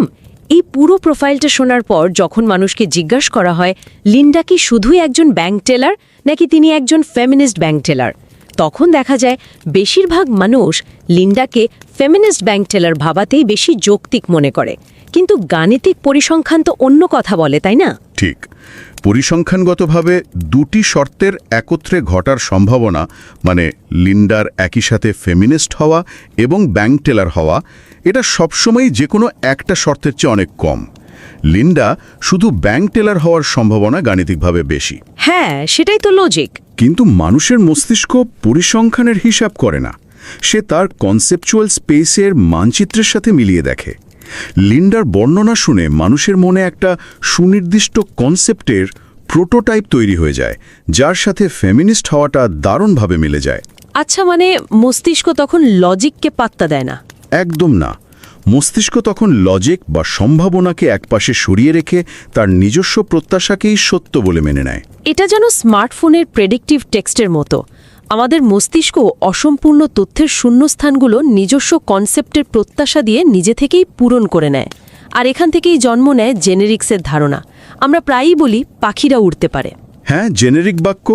এই বাক্যটা আমরা সবাই সত্য বলে মেনে নিই, যদিও আমরা খুব ভালো করেই জানি যে পেঙ্গুইন বা উটপাখি উড়তে পারে না। আমাদের মন এই ব্যতিক্রমগুলোকে খুব সহজেই ক্ষমা করে দেয়। কিন্তু আমার একটা গভীর সংশয় আছে। কিরকম? এই ক্ষমা করার বিষয়টা তো সবসময় একরকম হয় না। যেমন ধরুন, বলা হয় লায়ন্স হ্যাভ মেনস, মানে সিংহের কেশর আছে। এই জাতীয় বাক্যগুলো তো শুধুমাত্র পুরুষ সিংহের ক্ষেত্রে প্রযোজ্য। প্রজাতির অর্ধেক অংশেরই অর্থাৎ সিংহীদের এই বৈশিষ্ট্যটি নেই। হ্যাঁ, পরিসংখ্যান দেখলে তো তাই দাঁড়ায়। তবু আমাদের মস্তিষ্ক কেন এই স্ট্রাইকিং বা আকর্ষণীয় বৈশিষ্ট্যগুলোকে পুরো প্রজাতির উপর সাধারণ সত্য হিসেবে চাপিয়ে দেয়? কেন আমরা বলি না যে সিংহের কেশর নেই, যদিও 50%-ই কেশর নেই? এটা একটা অত্যন্ত গুরুত্বপূর্ণ পর্যবেক্ষণ। এর বৈজ্ঞানিক এবং মনস্তাত্ত্বিক ব্যাখ্যাটা হলো ডায়াগনস্টিসিটি। ডায়াগনস্টিসিটি মানে আলাদা করার ক্ষমতা। ঠিক তাই। একটা বৈশিষ্ট্য যখন কোনো প্রাণীকে অন্য প্রাণী থেকে আলাদা করতে সবচেয়ে বেশি সাহায্য করে, তখন মস্তিষ্ক সেই বৈশিষ্ট্যটিকে অত্যন্ত গুরুত্ব দেয়। সিংহের কেশর তাকে বাঘ বা চিতা থেকে সম্পূর্ণ আলাদা করে চেনার সুযোগ দেয়। ওহ, বুঝতে পেরেছি। তাই মস্তিষ্ক ব্যতিক্রমগুলোকে, যেমন সিংহী বা শাবক, অবচেতনভাবেই উপেক্ষা করে মূল বৈশিষ্ট্যটিকেই প্রজাতির সত্য বলে ধরে নেয়। যদি আমরা এটা বৃহত্তর প্রেক্ষাপট বা বিবর্তনের সাথে যুক্ত করি, তখন বোঝা যায় এটা আসলে মানুষের টিকে থাকার এক অসাধারণ কগনিটিভ শর্টকাট। টিকে থাকার জন্য? হ্যাঁ, প্রাচীনকালে বনে ঘুরে বেড়ানোর সময় নিখুঁত পরিসংখ্যান করে পুরুষ আর নারীর সিংহের অনুপাত বের করার চেয়ে কেশর দেখলেই দ্রুত সিংহ বলে চিনে নেওয়াটা জীবন বাঁচানোর জন্য অনেক বেশি জরুরি ছিল। চমৎকার। এই শর্টকাট বা শূন্যস্থান পূরণের ক্ষমতা আমাদের আরেকটা দারুণ বিষয়ের দিকে নিয়ে যায়, অ্যানালজি বা উপমা। মস্তিষ্ক যেমন জেনারিক বাক্য দিয়ে শূন্যস্থান পূরণ করে, ঠিক তেমনি দুটো ভিন্ন জিনিসের মধ্যে অজানা সম্পর্ক বের করতে মস্তিষ্ক অ্যানালজির জ্যামিতিক হিসাব ব্যবহার করে। হ্যাঁ, বইয়ের 7ম এবং 8ম অধ্যায়ে এই বিষয়টা খুব সুন্দর করে বলা আছে। বইটিতে প্যারালেলোগ্রাম মডেল বা সামান্তরিক মডেলের যে উদাহরণ দেওয়া হয়েছে তা সত্যি মুগ্ধ করার মতো। যেমন পায়ের সাথে পায়ের পাতার যে সম্পর্ক, হাতের সাথে হাতের তালুর ঠিক একই সম্পর্ক। মানে foot is to leg as hand is to arm. একদম। অর্থাৎ একটা নির্দিষ্ট মাত্রায় পা থেকে পায়ের পাতার যে দূরত্ব, অন্য একটা মাত্রায় হাত থেকে হাতের তালুর দূরত্ব ঠিক একই। অ্যানালজির এই বিষয়টা আমাদের কনসেপচুয়াল স্পেসের সবচেয়ে শক্তিশালী প্রমাণ। যখন কেউ এই ধরনের সম্পর্ক নিয়ে ভাবে, তখন সে আসলে দুটি ভিন্ন মাত্রায় বা ডোমেনে একটা সমান্তরাল দূরত্ব খুঁজছে। এই সাদৃশ্যের ভিত্তিতেই মানুষ সম্পূর্ণ অজানা বা নতুন কোনো বৈশিষ্ট্য সম্পর্কে খুব সহজে অনুমান করে নিতে পারে। কিন্তু একটু ভাবলেই মনে একটা খটকা লাগে। এই যে গাণিতিক মডেলের কথা বলা হচ্ছে, একজন সাধারণ মানুষ যখন দৈনন্দিন জীবনে চিন্তা করে, তখন সে নিশ্চয়ই অবচেতনভাবে কোনো জ্যামিতিক প্যারালেলোগ্রাম বা সামান্তরিক আঁকে না। না, তা তো আঁকে না। ট্রিক বা রোবোটিক হয়ে যাচ্ছে না? এটা অনেকের মনেই প্রশ্ন জাগাতে পারে। তবে এর উত্তরটা লুকিয়ে আছে আমাদের স্নায়ুতন্ত্রের স্বয়ংক্রিয় কাজের মধ্যে। ধরুন, মাঠে একজন ফিল্ডার যখন আকাশে উড়ে আসা একটা চলন্ত ক্রিকেট বল ধরার জন্য দৌড়ান, তখন তিনি কিন্তু সচেতনভাবে পদার্থবিজ্ঞানের কোনো গতিবিদ্যা, মাধ্যাকর্ষণ বা ক্যালকুলাসের জটিল সমীকরণ সমাধান করেন না। তা তো বটেই। সে তো স্রেফ দৌড়ে গিয়ে ক্যাচটা ধরে। ঠিক। তার দৃষ্টিশক্তি এবং মস্তিষ্ক কোনো গাণিতিক হিসাব খাতায় না কষেই স্বয়ংক্রিয়ভাবে একটা বস্তুর দূরত্ব, গতি এবং কোণ পরিমাপ করে ফেলে। ঠিক তেমনি আমাদের কগনিটিভ সিস্টেম বা জ্ঞানীয় মন অবচেতনভাবেই কনসেপ্টগুলোর ভেতরের জ্যামিতিক দূরত্ব আর সাদৃশ্য পরিমাপ করতে সক্ষম। মানে আমরা টের পাই না, কিন্তু কাজটা ভেতরে ভেতরে হয়ে যায়। একদম তাই। কনসেপচুয়াল স্পেস থিওরি কেবল সেই অবচেতন প্রক্রিয়াটির একটা দৃশ্যমান গাণিতিক রূপ বা মডেল প্রদান করে। আমরা অঙ্ক কষি না, কিন্তু আমাদের মন জ্যামিতিক নিয়ম মেনেই কাজ করে। ফিল্ডার আর বল ধরার উপমাটা আসলেই দারুণ। অ্যানালজি বা উপমার মাধ্যমে আমরা যেমন কনসেপ্টগুলোকে মেলাতে পারি, ঠিক তেমনি একটা প্রাণীর ভেতরের বিভিন্ন বৈশিষ্ট্য একে অপরের সাথে দারুণভাবে মিলে থাকে। বইটিতে এই বিষয়টিকে বলা হয়েছে কনসেপচুয়াল কোহেরেন্স বা অভ্যন্তরীণ জমাটবদ্ধতা।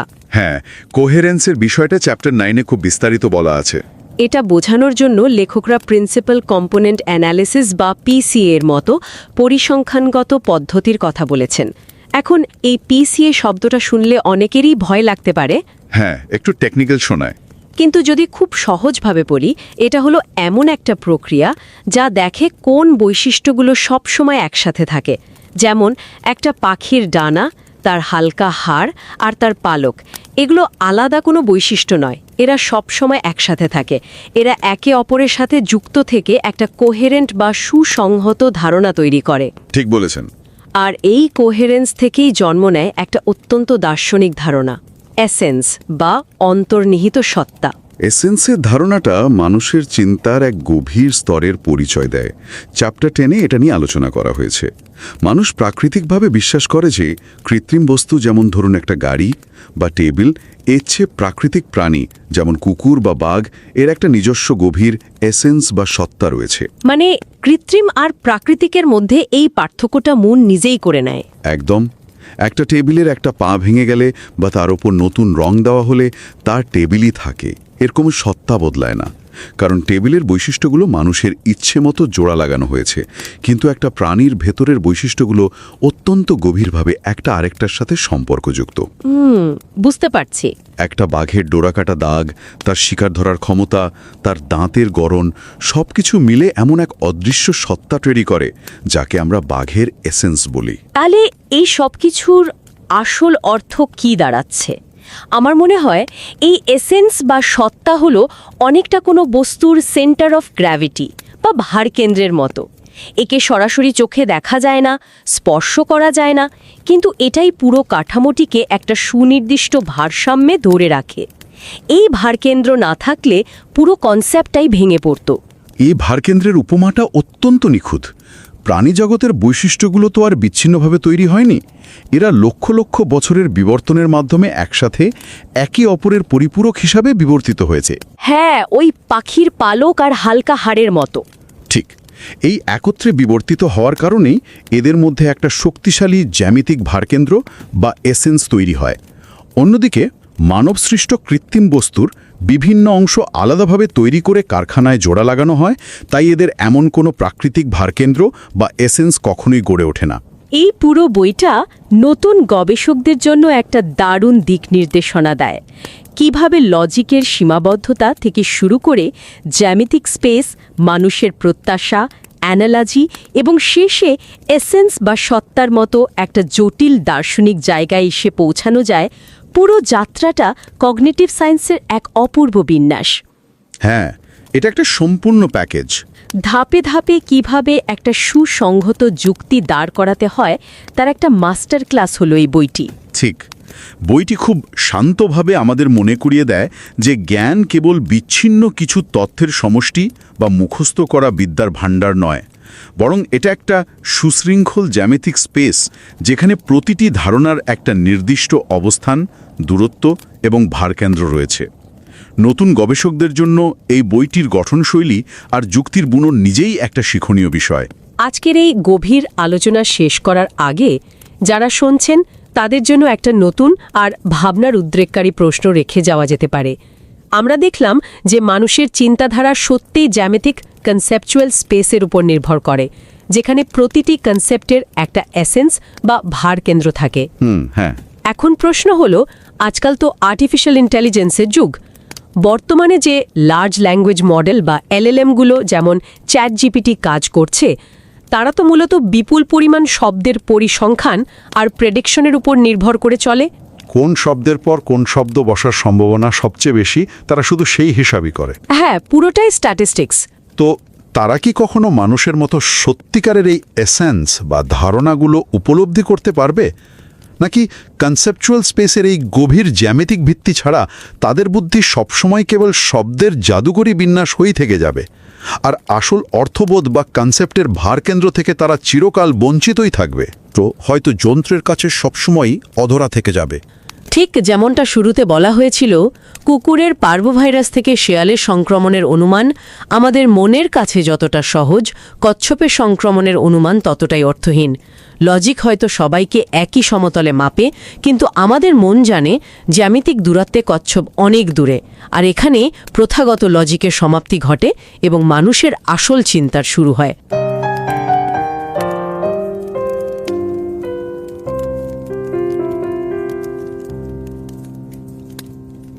नमस्कार। रिवाइज एंड रीसबमिट में आपका स्वागत है। मैं हूं पावलोव और मैं हूं निकिता। कल्पना कीजिए कि किसी को अचानक पता चलता है कि कुत्तों को पार्वोवायरस नाम की एक बहुत ही गंभीर बीमारी हो सकती है। पार्वोवायरस। हाँ, तो ये सुनकर स्वाभाविक रूप से इंसान के दिमाग में आता है कि शायद भेड़ियों को भी ये बीमारी हो सकती है, क्योंकि वो कुत्तों के काफी करीब होते हैं। बिल्कुल, दोनों एक ही प्रजाति के आसपास आते हैं। सही कहा। लेकिन अगर बात खरगोश या कछुए की हो तो हमारा दिमाग तुरंत इस विचार को खारिज कर देता है। हाँ, क्योंकि वो एकदम अलग जानवर है। वही तो, जबकि तकनीकी रूप से अगर देखें तो ये सभी जानवर ही हैं, फिर भी हमारा दिमाग शुद्ध तर्क या कह लें कि जो पारंपरिक लॉजिक है उससे थोड़ा परे जाकर काम करता है। ऐसा लगता है जैसे दिमाग के भीतर कोई ऐसा पैमाना है जो जीव विज्ञान से ज़्यादा चीज़ों की समानता और दूरी पर काम कर रहा है। ये एक बहुत ही सटीक अवलोकन है। अगर हम केवल पारंपरिक तर्क या क्लासिकल लॉजिक की बात करें तो सभी जानवर एक ही बड़ी श्रेणी में आते हैं। उस शुद्ध तर्क के हिसाब से तो जो नियम एक जानवर पर लागू होता है वो सब पर लागू होना चाहिए। लेकिन इंसान का दिमाग इस तरह से काम नहीं करता है। बिल्कुल नहीं। हम केवल डेटा पॉइंट या तथ्यों की सूची के आधार पर कोई निष्कर्ष नहीं निकालते। हम चीजों के बीच की दूरियों, उनकी समानताओं और उनके वैचारिक आकार के आधार पर दुनिया का एक नक्शा बनाते हैं। वैचारिक आकार, और यही नक्शा आज के इस शांत और विस्तृत चर्चा का केंद्र बिंदु है। आज जिस किताब के पन्नों और उसमें छिपे विचारों को हम खंगाल रहे हैं उसका नाम है रीजनिंग विद कॉन्सेप्ट्स, जिसे पीटर गार्डनफोर्स और माटियास ओस्टा-वेलेज ने लिखा है। जी, पीटर गार्डनफोर्स जो कि लंड यूनिवर्सिटी में कॉग्निटिव साइंस के प्रोफेसर हैं, और वो knowledge in flux, conceptual space, how homo becomes sapiens और ज्योमेट्री ऑफ मीनिंग जैसी कई शानदार किताबों के लेखक भी हैं। और उनके साथ है माटियास ओस्टा-वेलेज जो उरुग्वे के यूनिवर्सिटी ऑफ द रिपब्लिक में फिलॉसफी ऑफ साइंस के एसोसिएट प्रोफेसर हैं। इससे पहले वे रूहर यूनिवर्सिटी बोचुम में न्यूरो माइंड रिसर्च फेलो और हेनरिक हेन यूनिवर्सिटी डोसेल्डॉर्फ में पोस्ट डॉक्टरल रिसर्चर भी रह चुके हैं। इन दोनों विद्वानों ने जो काम किया है वो वास्तव में दर्शन शास्त्र और मनोविज्ञान के बीच की एक बहुत पुरानी खाई को पाटता है। दशकों से यह माना जाता रहा है कि इंसान का दिमाग एक कंप्यूटर की तरह काम करता है जो सिर्फ कोड या सिंटैक्स को प्रोसेस करता है। हाँ, एक मशीन की तरह। बिल्कुल। लेकिन इस किताब में यह स्थापित किया गया है कि हमारी विचार प्रक्रिया गणितीय समीकरणों से ज्यादा एक ज्यामितीय आकार या कह सकते हैं ज्योमेट्री पर निर्भर करती है। विचार और ज्यामिति का ये संगम वाकई बहुत गहरा विषय है, लेकिन इस विषय की बारीकियों में उतरने से पहले अकादमिक शोध जगत से जुड़ी कुछ बेहद प्रासंगिक और महत्वपूर्ण जानकारियां हैं जो मुझे साझा करनी है, विशेषकर उन शोधकर्ताओं के लिए जो मैनेजमेंट और इकोनॉमिक्स के क्षेत्र में काम कर रहे हैं। अच्छा, क्या अपडेट्स हैं? तो फिलाडेल्फिया यूएसए में एकेडमी ऑफ मैनेजमेंट या AOM की 86वीं वार्षिक बैठक आयोजित होने जा रही है। जो भी शोधकर्ता इसमें व्यक्तिगत रूप से भाग लेने की योजना बना रहे हैं उनके लिए स्पेस इकोनॉमी पर होने वाले एक प्रोफेशनल डेवलपमेंट वर्कशॉप या PDW का पंजीकरण खुला है। अरे वाह, स्पेस इकोनॉमी तो आजकल एक बहुत ही तेजी से उभरता हुआ विषय है प्रबंधन के क्षेत्र में। इससे लीड कौन कर रहा है? इसका नेतृत्व ऑक्सफोर्ड यूनिवर्सिटी के सईद बिजनेस स्कूल के डॉक्टर मेहदी मुंतखावी कर रहे हैं। और खुशी की बात यह है कि इस कार्यक्रम के जो हमारे प्रोड्यूसर हैं मयूख मुखोपाध्याय, वो भी इस बहुविषयक और उद्यमशील कार्यशाला में एक कंट्रीब्यूटर हैं। इसका लिंक शो नोट्स में उपलब्ध है। ये तो बहुत अच्छी बात है। नए शोधकर्ताओं के लिए ऐसे बहुविषयक मंचों पर विचारों का आदान प्रदान करना उनकी शोध की दिशा तय करने में एक बड़ी भूमिका निभाता है। बिल्कुल सही कहा आपने। और इसी के साथ एक और महत्वपूर्ण पहल की जानकारी भी सामने आई है। अच्छा। हाँ, एकेडमी ऑफ मैनेजमेंट के सिम डिवीजन ने जून 2026 से AOM SIM-Bytes नाम की एक नई मासिक पहल शुरू की है। ये मूल रूप से प्रबंधन समुदाय के वरिष्ठ शोधकर्ताओं द्वारा नए शोधकर्ताओं और PhD छात्रों के लिए बनाए गए रील स्टाइल के छोटे वीडियो का एक संग्रह है। आजकल रील स्टाइल कंटेंट का काफी प्रभाव है। इसमें पहला वीडियो किसका है? इसका पहला YouTube short professor Ed Freeman का है, जिन्हें स्टेक होल्डर कैपिटलिज्म के पिता के रूप में जाना जाता है। इस पहल का नेतृत्व सिम करिकुलम डेवलपमेंट कमेटी कर रही है।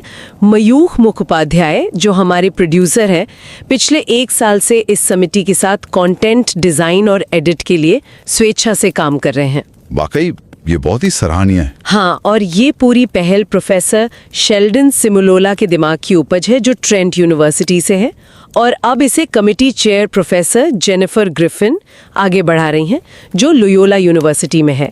इस उपयोगी संसाधन का लिंक भी शो नोट्स में देखा जा सकता है। शोध की दुनिया में जो लोग अभी कदम रख रहे हैं उनके लिए ऐसे सुलभ संसाधन एक एक दिशा सूचक का काम करते हैं। और नए शोधकर्ताओं की इसी यात्रा को सुगम बनाने के लिए ही आज की हमारी ये चर्चा केंद्रित है।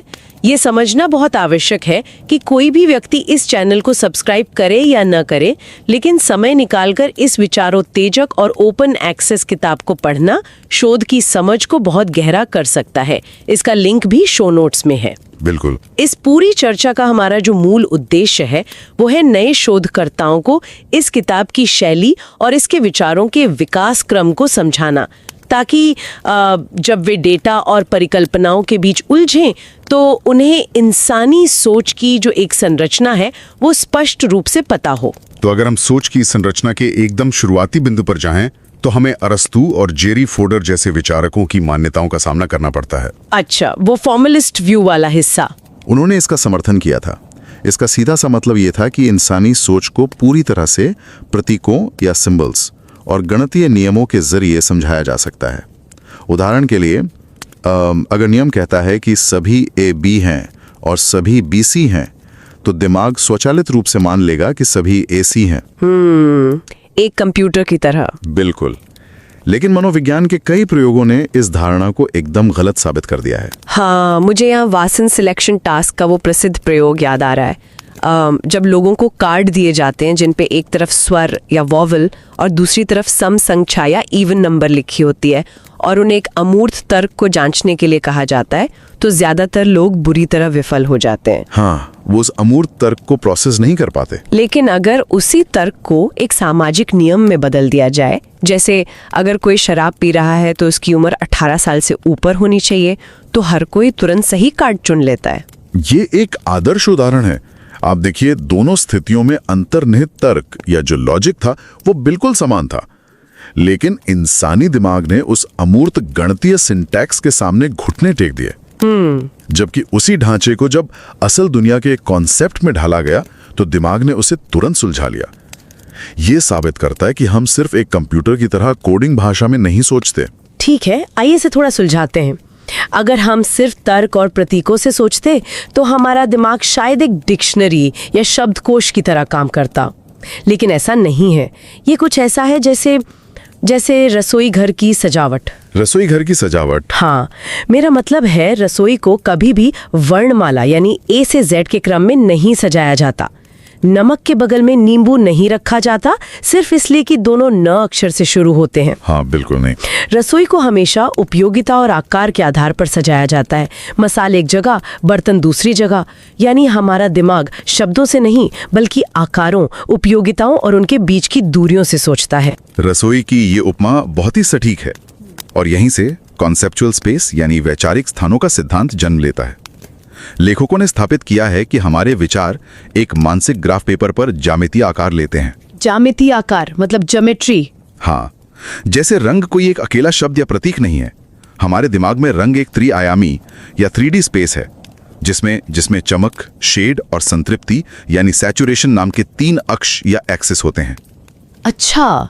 जब हम किसी वस्तु को देखते हैं तो हमारा दिमाग अवचेतन रूप से उस वस्तु के रंग को इस 3D स्पेस के किसी बिंदु पर प्लॉट कर देता है। तो क्या इसका मतलब ये है कि हर वस्तु या विचार का हमारे दिमाग में एक तय निर्देशांक या एक फिक्स कोऑर्डिनेट होता है? बिल्कुल। और इस ज्यामितीय स्थान में दिमाग मुख्य रूप से 4 पैमानों का उपयोग करता है: समानता, विशिष्टता, निदान क्षमता और सुसंगति। इसे किसी उदाहरण से समझा सकते हैं? जरूर। इसे समझने के लिए सेब का उदाहरण लेते हैं। हमारे दिमाग के वैचारिक स्थान में एक आदर्श सेब लाल, गोल और मीठा होता है। ये उस श्रेणी का केंद्र है या उसका प्रोटोटाइप है। एकदम टिपिकल सेब। हाँ, अब अगर कोई हरा या हल्का टेढ़ा सेब सामने आता है तो दिमाग उसे उस केंद्र से थोड़ी दूरी पर प्लॉट करता है। वो सेब उस आदर्श से जितना दूर होगा, ज्यामितीय रूप से उसे उतना ही कम टिपिकल माना जाएगा, लेकिन फिर भी वो सेब के उस मानसिक दायरे के भीतर ही रहेगा। ये तो बहुत ही दिलचस्प है। लेकिन जब दिमाग ये वैचारिक नक्शा बना लेता है तो एक स्वाभाविक सवाल ये उठता है कि हम इस नक्शे से भाषा और नया ज्ञान कैसे निकालते हैं? ये एक बहुत जरूरी सवाल है। किताब में एक जगह लेक्सिकल एंटेलमेंट का जिक्र है और वहां ध्रुवीय निर्देशांक या पोलर कोऑर्डिनेट्स जैसी भारी भरकम शब्दावली का प्रयोग हुआ है। ये थोड़ा उलझाने वाला लगा मुझे। भाषा और ज्यामिति की इस ध्रुवीय निर्देशांक का आपस में क्या संबंध है? देखिए, ये पहली बार में जटिल लग सकता है, लेकिन इसके पीछे का जो तंत्र है वो बहुत ही तार्किक है। जब कोई कहता है पेन डेस्क पर है, तो व्याकरण की दृष्टि से यह सिर्फ एक वाक्य है। हाँ, लेकिन दिमाग इसे एक स्थानिक संबंध या स्पेशल रिलेशन की तरह प्रोसेस करता है। दिमाग अवचेतन रूप से डेस्क को एक केंद्र बिंदु मान लेता है, जिसे हम ओरिजिन पॉइंट या 0 कह सकते हैं। अच्छा, डेस्क एक केंद्र बिंदु बन गया। बिल्कुल। फिर वो उस केंद्र बिंदु से पेन की दूरी और उसके कोण यानी एंगल की गणना करता है। यही तो ध्रुवीय निर्देशांक है। भाषा असल में उन ज्यामितीय दूरियों और दिशाओं का सिर्फ एक शाब्दिक अनुवाद है। ये वाकई एक बहुत ही नया दृष्टिकोण है, लेकिन अगर एक नए रिसर्चर के नजरिए से सोचें तो ये जानकारी शोध में कैसे काम आती है? किताब एक नए तरह के ज्ञान पर बहुत जोर देती है, जिसे नॉलेज व्हाट कहा गया है। जी हाँ, नॉलेज व्हाट। हमने गिलबर्ट राइल के नॉलेज दैट यानी तथ्यात्मक ज्ञान, जैसे पेरिस फ्रांस की राजधानी है, और नॉलेज हाउ यानी कौशल, जैसे साइकिल कैसे चलाते हैं, इसके बारे में तो सुना है। लेकिन ये नॉलेज व्हाट क्या है? क्या ये सिर्फ बहुत सारा डेटा जमा कर लेना नहीं है? नहीं, बिल्कुल नहीं। डेटा जमा करना सिर्फ नॉलेज दैट का हिस्सा है। एक रिसर्चर 1000 काले कौवों को देखकर ये डेटा जमा कर सकता है कि सभी कौवे काले हैं, लेकिन ये तो सिर्फ गिनती है। सिर्फ आंकड़े हैं। हाँ, नॉलेज व्हाट इस गिनती से कहीं आगे की चीज है। या यह समझना है कि कोई चीज असल में क्या है। इसमें चीजों के टोपोलॉजिकल संबंधों को समझना शामिल होता है। टोपोलॉजी गणित की वो शाखा है जो आकारों के खिंचाव और उनके जुड़ाव का अध्ययन करती है। क्या इसे थोड़ा और स्पष्ट किया जा सकता है? मेरा मतलब है कि टोपोलॉजिकल संबंधों का असल जीवन के शोध से क्या लेना देना है? जरूर जरूर। जब कोई नॉलेज व्हाट हासिल करता है तो वो ये देखता है कि अलग अलग गुण आपस में कैसे जुड़कर एक सीमा या बाउंड्री बनाते हैं। लेखकों ने इसे प्राकृतिक अवधारणाओं की उत्तल या कॉन्वेक्स प्रकृति कहा है। कॉन्वेक्स प्रकृति? जी। कॉन्वेक्स का मतलब है कि अगर किसी क्षेत्र में कोई 2 बिंदु हैं तो उन्हें जोड़ने वाली रेखा भी उसी क्षेत्र के भीतर रहेगी। उदाहरण के लिए, अगर हल्का लाल रंग एक रंग है और गहरा लाल भी रंग है, तो उनके बीच का हर शेड रंग ही होगा। हाँ, वो अचानक से कुछ और तो नहीं बन जाएगा। बिल्कुल, वो अचानक स्वाद या तापमान में नहीं बदल जाएगा। शोधकर्ताओं के लिए इसका अर्थ यह है कि उन्हें सिर्फ अलग अलग डेटा पॉइंट्स को नहीं देखना है, बल्कि उन डेटा पॉइंट्स के बीच मौजूद उस आकार और उन अदृश्य सीमाओं को खोजना है जो किसी अवधारणा को परिभाषित करते हैं। यानी हमें सिर्फ बिंदुओं को नहीं देखना है, बल्कि उस अदृश्य धागे और उस पूरे घेरे को समझना है जो उन बिंदुओं को बांध कर रखता है। और मुझे लगता है कि शायद इसी घेरे को समझने के बाद ही हमारे दिमाग में उम्मीदें या एक्सपेक्टेशंस जन्म लेती हैं। आपने बिल्कुल सही जोड़ा। अगर हमें ये नॉलेज व्हाट हो जाए कि सामने वाला जीव एक पक्षी है, तो हम तुरंत उम्मीद करते हैं कि वो उड़ेगा। लेकिन अगर अगले ही पल कोई बता दे कि वो पक्षी असल में एक पेंगुइन है, तो हमारी उम्मीद तुरंत बदल जाती है। बिल्कुल, और इसे नॉन मोनोटोनिक रीजनिंग कहा जाता है। Non monotonic reasoning? हाँ, देखिए, पारंपरिक तर्क एक सीधी रेखा में चलता है। अगर ए सच है तो बी हमेशा सच होगा। लेकिन इंसानी दिमाग नई जानकारी मिलते ही अपने निष्कर्ष को तुरंत बदल लेता है। वो किसी रोबोट की तरह सिस्टम एरर नहीं दिखाता। हाँ, वो अटकता नहीं है। सही कहा। वो पेंगुइन को पक्षियों के उस ज्यामितीय नक्शे के एकदम किनारे पर खिसका देता है, यानी एक कम टिपिकल बिंदु पर, और उड़ने की उम्मीद को खत्म कर देता है। ये लचीलापन ही शायद इंसान को इतना बुद्धिमान बनाता है। लेकिन इसी लचीलेपन के साथ कुछ ऐसे मानसिक शॉर्टकट्स भी आते हैं जो कभी-कभी स्टैटिस्टिक्स या गणित को पूरी तरह नकार देते हैं। आप जेनेरिक्स की बात कर रही हैं? हाँ, किताब में जेनेरिक्स की जो चर्चा है वो इसका सबसे ज्वलंत उदाहरण है। हम रोजमर्रा की जिंदगी में बहुत से ऐसे वाक्यों का इस्तेमाल करते हैं, जैसे मच्छर वेस्ट नाइल वायरस फैलाते हैं, या शेर के अयाल यानी मेंस होते हैं। और यहीं पर सबसे बड़ा विरोधाभास पैदा होता है।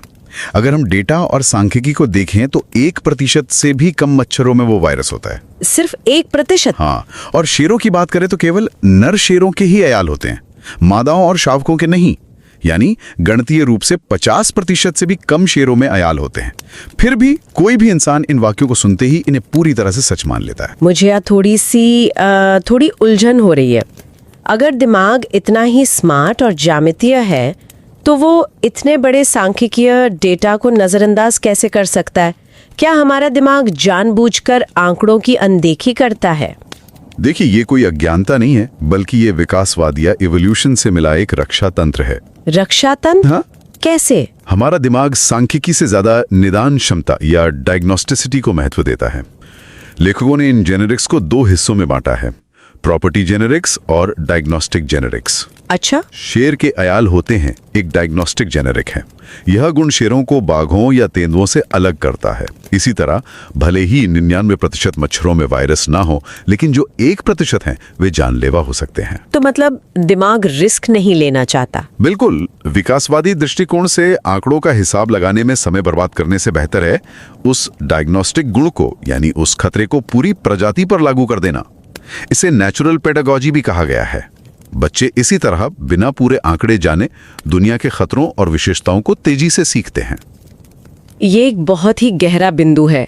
एक शोधकर्ता के रूप में ये जानना बहुत आवश्यक है कि इंसान का दिमाग कब आंकड़ों को नजरअंदाज करके डायग्नोस्टिक गुणों को प्राथमिकता दे रहा है। हाँ, क्योंकि अगर एक रिसर्चर इस मानसिक शॉर्टकट के प्रति सचेत नहीं होगा तो वो डेटा का गलत विश्लेषण कर सकता है। और मुझे लगता है कि ऐसे ही शॉर्टकट्स के कारण हम उपमाओं या एनालॉजीज का भी बहुत इस्तेमाल करते हैं। जैसे पैर का संबंध टांग से है, वैसे ही हाथ का संबंध बाह से है। उपमाएं भी उसी वैचारिक ज्यामिति का हिस्सा हैं। किताब इसे समानांतर चतुर्भुज या पैरेललोग्राम मॉडल के जरिए समझाती है। वो कैसे काम करता है? मान लीजिए हमारे मानसिक नक्शे में हमने चूहे और भेड़िए के बीच एक रेखा खींची है। ये रेखा आकार और खूंखारपन में हुए बदलाव को दर्शाती है। अब अगर हम ठीक उसी दिशा और लंबाई की रेखा खरगोश से शुरू करें तो वो हमें ज्यामितीय रूप से उस बिंदु तक ले जाएगी जहां शायद एक भैंस या दरियाई घोड़ा मौजूद हो। अरे वाह, ये तो आकारों की समानता का बहुत ही सुंदर गणित है। उपमाएं वास्तव में हमारी मानसिक स्पेस में खींची गई समानांतर रेखाएं हैं। बिल्कुल। लेकिन ये समानता कभी-कभी हमें एक बहुत बड़े तार्किक जाल में फंसा देती है। किताब में दिया गया लिंडा प्रॉब्लम इसका एक बहुत ही उत्कृष्ट उदाहरण है। ओहो, Linda the feminist bank teller, ये तो क्लासिक है। हाँ, जब लोगों को लिंडा के बारे में बताया जाता है कि वो दर्शन शास्त्र पढ़ चुकी है, भेदभाव के खिलाफ है और सामाजिक न्याय में यकीन रखती है, और फिर उनसे पूछा जाता है कि क्या वो सिर्फ एक बैंक टेलर है या एक फेमिनिस्ट बैंक टेलर है, तो लोग अक्सर दूसरे विकल्प को चुनते हैं। और सांख्यिकीय रूप से यह हमेशा गलत होता है। कैसे? इसे कंजंक्शन फैलेसी कहते हैं। 2 चीजों के एक साथ होने की संभावना, यानी फेमिनिस्ट भी होना और बैंक टेलर भी होना, किसी एक चीज के होने से हमेशा कम होती है। हाँ, क्योंकि वो एक छोटा सबसेट हो गया। बिल्कुल, लेकिन लोग फिर भी इसे चुनते हैं क्योंकि ये उनके दिमाग में बनी लिंडा की छवि के साथ ज्यादा सुसंगत है, ज्यादा कोहेरेंट है। हमारा दिमाग एक पैटर्न मैचिंग इंजन है, कोई कैलकुलेटर नहीं।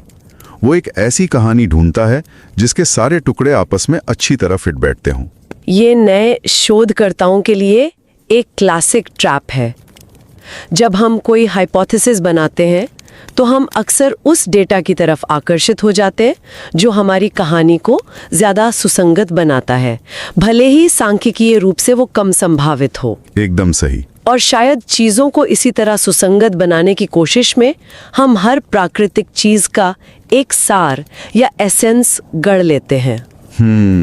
एसेंशियलिज्म। हाँ, हम मानते हैं कि एक बाघ हमेशा बाघ रहेगा, भले ही वो अपने सारे बाल खो दे, क्योंकि उसके भीतर बाघ होने का सार है।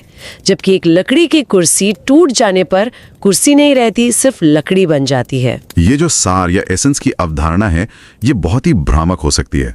हम मानते हैं कि जानवरों का एक गहरा आंतरिक रहस्यमय सार होता है, लेकिन लेखकों का तर्क है कि ये सार वास्तव में कोई आत्मा या कोई जादुई तत्व नहीं है। तो फिर ये क्या है? ये सिर्फ हमारे दिमाग द्वारा जटिल सूचनाओं को कंप्रेस करने का एक तरीका है। इसे उन्होंने प्रिंसिपल कंपोनेंट एनालिसिस या पीसीए की प्रक्रिया से जोड़ा है। एक मिनट रुकिए, पीसीए तो सांख्यिकी और मशीन लर्निंग में डेटा के डायमेंशंस को कम करने के लिए इस्तेमाल होता है? जी हाँ। अगर मेरे पास 100 वेरिएबल्स का डेटा है तो पीसीए उनमें से सबसे महत्वपूर्ण 2 या 3 वेरिएबल्स निकाल लेता है जो 90% कहानी बयां कर देते हैं। क्या हमारा दिमाग भी ठीक यही कर रहा है? बिल्कुल यही कर रहा है। इससे ऐसे समझे जैसे कोई बहुत भारी फाइल को छोटा करने के लिए उसे जिप कर देता है। अच्छा, लेकिन ये सिर्फ फाइल को सिकोड़ना नहीं है। हाँ। जब दिमाग को किसी प्राकृतिक श्रेणी जैसे पक्षी के 50 अलग अलग गुणों जैसे पंख, चोंच, उड़ना, अंडे देना, इन सब को प्रोसेस करना होता है, तो वो हर बार उन 50 गुणों की गणना नहीं करता। उसमें तो बहुत ऊर्जा लगेगी। हाँ, तो वो अवचेतन रूप से पीसीए का इस्तेमाल करता है। उन सभी गुणों को मिलाकर एक सरल, एक आयामी बाउंड्री खींचता है और उसे सार या पक्षीपन का नाम दे देता है। ये डेटा का एक बहुत ही कुशल संपीड़न या कंप्रेशन है। तो क्या इसका मतलब ये है कि जिसे हम किसी जानवर या प्रजाति की आत्मा या सार समझते हैं, वो वास्तव में सिर्फ एक भ्रम है, एक डेटा कंप्रेशन एल्गोरिदम का नतीजा? वैज्ञानिक और कॉग्निटिव दृष्टिकोण से देखें तो हाँ, ये एक तरह का एसेंशियलिस्ट बायस है। ये दिमाग की एक उपज है जो हमें तेजी से निर्णय लेने में मदद करती है, ना कि दुनिया की कोई वस्तुगत या ऑब्जेक्टिव वास्तविकता। वाकई एक शोधकर्ता के लिए ये समझना बेहद महत्वपूर्ण है कि जब वे डेटा में कोई सार या प्रकृति देख रहे होते हैं, तो वे वास्तव में अपने ही दिमाग के द्वारा किए गए पीसीए कंप्रेशन को देख रहे होते हैं। ये विचार तो पूरी तरह से चीजों को देखने का नजरिया ही बदल देता है। बिल्कुल बदल देता है। इस पूरी चर्चा ने यह स्पष्ट कर दिया है कि मनोविज्ञान, दर्शन शास्त्र और तर्क शास्त्र के जो सिद्धांत अक्सर बिखरे हुए लगते हैं, यह किताब उन्हें ज्योमेट्री के एक बहुत ही सुसंगत ढांचे में पिरो देती है। यह केवल यह नहीं बताती कि हम क्या सोचते हैं, बल्कि यह दिखाती है कि हमारी विचार प्रक्रिया उस वैचारिक स्थान में किस तरह यात्रा करती है। सही कहा। हमारी तार्किक गलतियां वास्तव में गलतियां नहीं हैं, बल्कि वे एक बहुत ही जटिल और विकासात्मक ज्यामिति का हिस्सा हैं। ये एकदम सत्य है। इंसान के विचार प्रक्रिया को कोडिंग या मशीनी भाषा के बजाय इस ज्यामितीय ढांचे से समझना शोध की कई नई संभावनाओं को जन्म देता है। और इन्हीं संभावनाओं के बीच इस चर्चा को समाप्त करने से पहले एक बहुत ही गहरा सवाल विचार करने के लिए सामने आता है। वो क्या? यदि यह मान लिया जाए कि हमारा मानव मस्तिष्क वास्तविकता को गणितीय सिंटेक्स के बजाय ज्यामितीय रूप से व्यवस्थित करता है, आकारों और दूरियों से समझता है और पैटर्न के आधार पर चीजों का एक कुशल सार तय करता है, तो ये आर्टिफिशियल इंटेलिजेंस या एआई के भविष्य के लिए क्या मायने रखता है? ये एक बहुत ही विचारणीय प्रश्न है। वर्तमान एआई मूल रूप से सिर्फ 0 और 1 के सिंटेक्स पर काम करता है। क्या वो कभी वास्तव में नॉलेज वर्ड हासिल कर पाएगा? क्या मशीनें कभी उस अदृश्य धागे को महसूस कर पाएंगी जो चीजों को एक साथ बांधता है, या वे हमेशा सिर्फ नॉलेज दैट यानी तथ्यों और सांख्यिकीय डेटा के एक विशाल लेकिन दिशाहीन अंबार में ही फंसी रहेंगी? यह एक ऐसा प्रश्न है जो आने वाले समय में हमारी तकनीक और हमारे खुद के अस्तित्व की समझ को चुनौती देगा। इसी विचारोत्तेजक प्रश्न के साथ हम आज की इस वैचारिक यात्रा को यहीं विराम देते हैं। ज्ञान के इन ज्यामितीय स्थानों में अपनी खोज जारी रखें और शोध की इस दुनिया में नए अर्थ तलाशते रहें। सुनने के लिए बहुत बहुत धन्यवाद।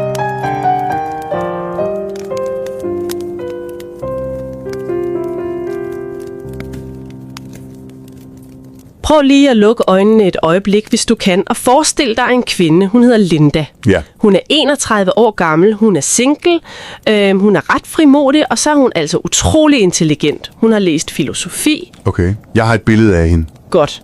Da hun var studerende, der var hun dybt engageret i spørgsmål om diskrimination og social retfærdighed. Altså hun deltog meget ofte i demonstrationer. Nu vil jeg gerne stille dig, der lytter, et helt simpelt spørgsmål. Ud fra det, du lige har hørt om Linda, er det så mest sandsynligt, at hun er bankrådgiver, eller at hun er bankrådgiver og samtidig er aktiv i den feministiske bevægelse?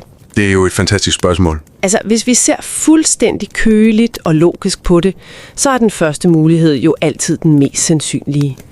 Det er matematisk set, at det er umuligt, at 2 betingelser, der skal være opfyldt på samme tid, er mere sandsynlige end blot en af dem alene. Lige præcis. Det er basal logik. Ja, og alligevel skriger vores hjerner nærmest en anden mulighed lige nu. Altså, vi kan slet ikke lade være med at føle, at hun selvfølgelig er feministisk bankrådgiver. Nemlig. Og det her, det kaldes jo konjunktionsfejlslutningen. Og det afslører en ret ufattelig sandhed om os mennesker. Vi tænker slet ikke i stiv matematisk logik. Vi tænker i koncepter. Ja, og det er jo her, vi for alvor åbner døren til det, vi skal tale om i dag. Det må man sige. Og det er jo kernen i bogen Reasoning with Concepts, som er skrevet af Peter Gärdenfors og Matías Osta-Vélez. For dig, der står på tærsklen til den akademiske verden, der er de her forfatteres baggrund nærmest en masterclass i sig selv. Altså, de er nogle sværvægtere, ikke? Helt enormt. Peter Gärdenfors er professor i kognitionsvidenskab ved Lunds Universitet, og han er manden bag bøger som Knowledge in Flux, Conceptual Spaces og How Homo Sapiens Became Sapiens. samt Geometry of Meaning, alle sammen udgivet på MIT Press. Wow, okay. Ja, det er ret vildt. Og Matías Osta-Vélez, han er lektor i videnskabsfilosofi ved University of the Republic i Uruguay. Han har tidligere været Neuromind Research Fellow by Ruhr University Bochum og postdoc ved Heinrich Heine University Düsseldorf. Så de har virkelig tyngden til at tage os med ind i hjernens maskinrum. Det må man sige. Og til dig, der lytter med derude måske som tidlig karriereforsker eller Ph.D.-studerende, så vil vi indtrængende opfordre dig til at tage dig tid til at læse den her bog. Den er faktisk open access, og vi har lagt et link nede i noterne. Ja, det er en kæmpe gave, at den er frit tilgængelig. Helt sikkert. Men inden vi ligesom begynder at gå bogen igennem kapitel for kapitel for at bygge den her bro for dig, så er der lige et par småting, et par annonceringer for vores akademiske fællesskab, som vi gerne vil række ud med. Ja, for der sker utrolig meget spændende derude lige nu. Præcis. Altså, hvis du planlægger at deltage fysisk i Academy of Management, deres 86. annual meeting i Philadelphia i USA, så bør du virkelig overveje at registrere dig til deres Professional Development Workshop. Den handler om Space Economy. Det er et fascinerende emne. Det er det virkelig. Og den ledes af Dr. Mehdi Muntakabi fra SAI Business School ved Oxford University. Og som en sjov lille detalje, så er vores egen podcastproducent Mayukh Mukhopadhyay faktisk også bidrager til lige præcis den her tværfaglige workshop. Så tjek linket i noterne. Ja, og for at blive lidt i det spor, så har Academy of Management SIM Division faktisk i al stilhed startet et nyt, ret genialt initiativ. Nå, hvad er det for et? Det hedder AOM SIM-Bytes. Det startede her i juni 2026, og det er kort fortalt små, sådan lidt reels-agtige videoer, hvor seniorforskere deler viden direkte til tidlige karriereforskere og Ph.D.-studerende. Ej, hvor smart. Ja, og den allerførste YouTube-short, de har lavet, det er simpelthen med professor Ed Freeman. Vent, Ed Freeman? Faderen til interessant kapitalisme. Det er præcis ham, og initiativet styres af SIM Curriculum Development Committee. Det var oprindeligt udtænkt af professor Sheldane Simola fra Trent University i Ontario, og nu bliver det så drevet videre af formanden professor Jennifer Griffin fra Loyola University i Chicago. Det er et stærkt hold. Meget. Og her har vores producer Mayukh faktisk også haft en finger med i spillet. Han har arbejdet frivilligt i et år med at planlægge indhold og redigere for SIM-Bytes. Så igen, kig i noterne, der ligger et link. Det er en kæmpe hjælp til nye forskere. Absolut.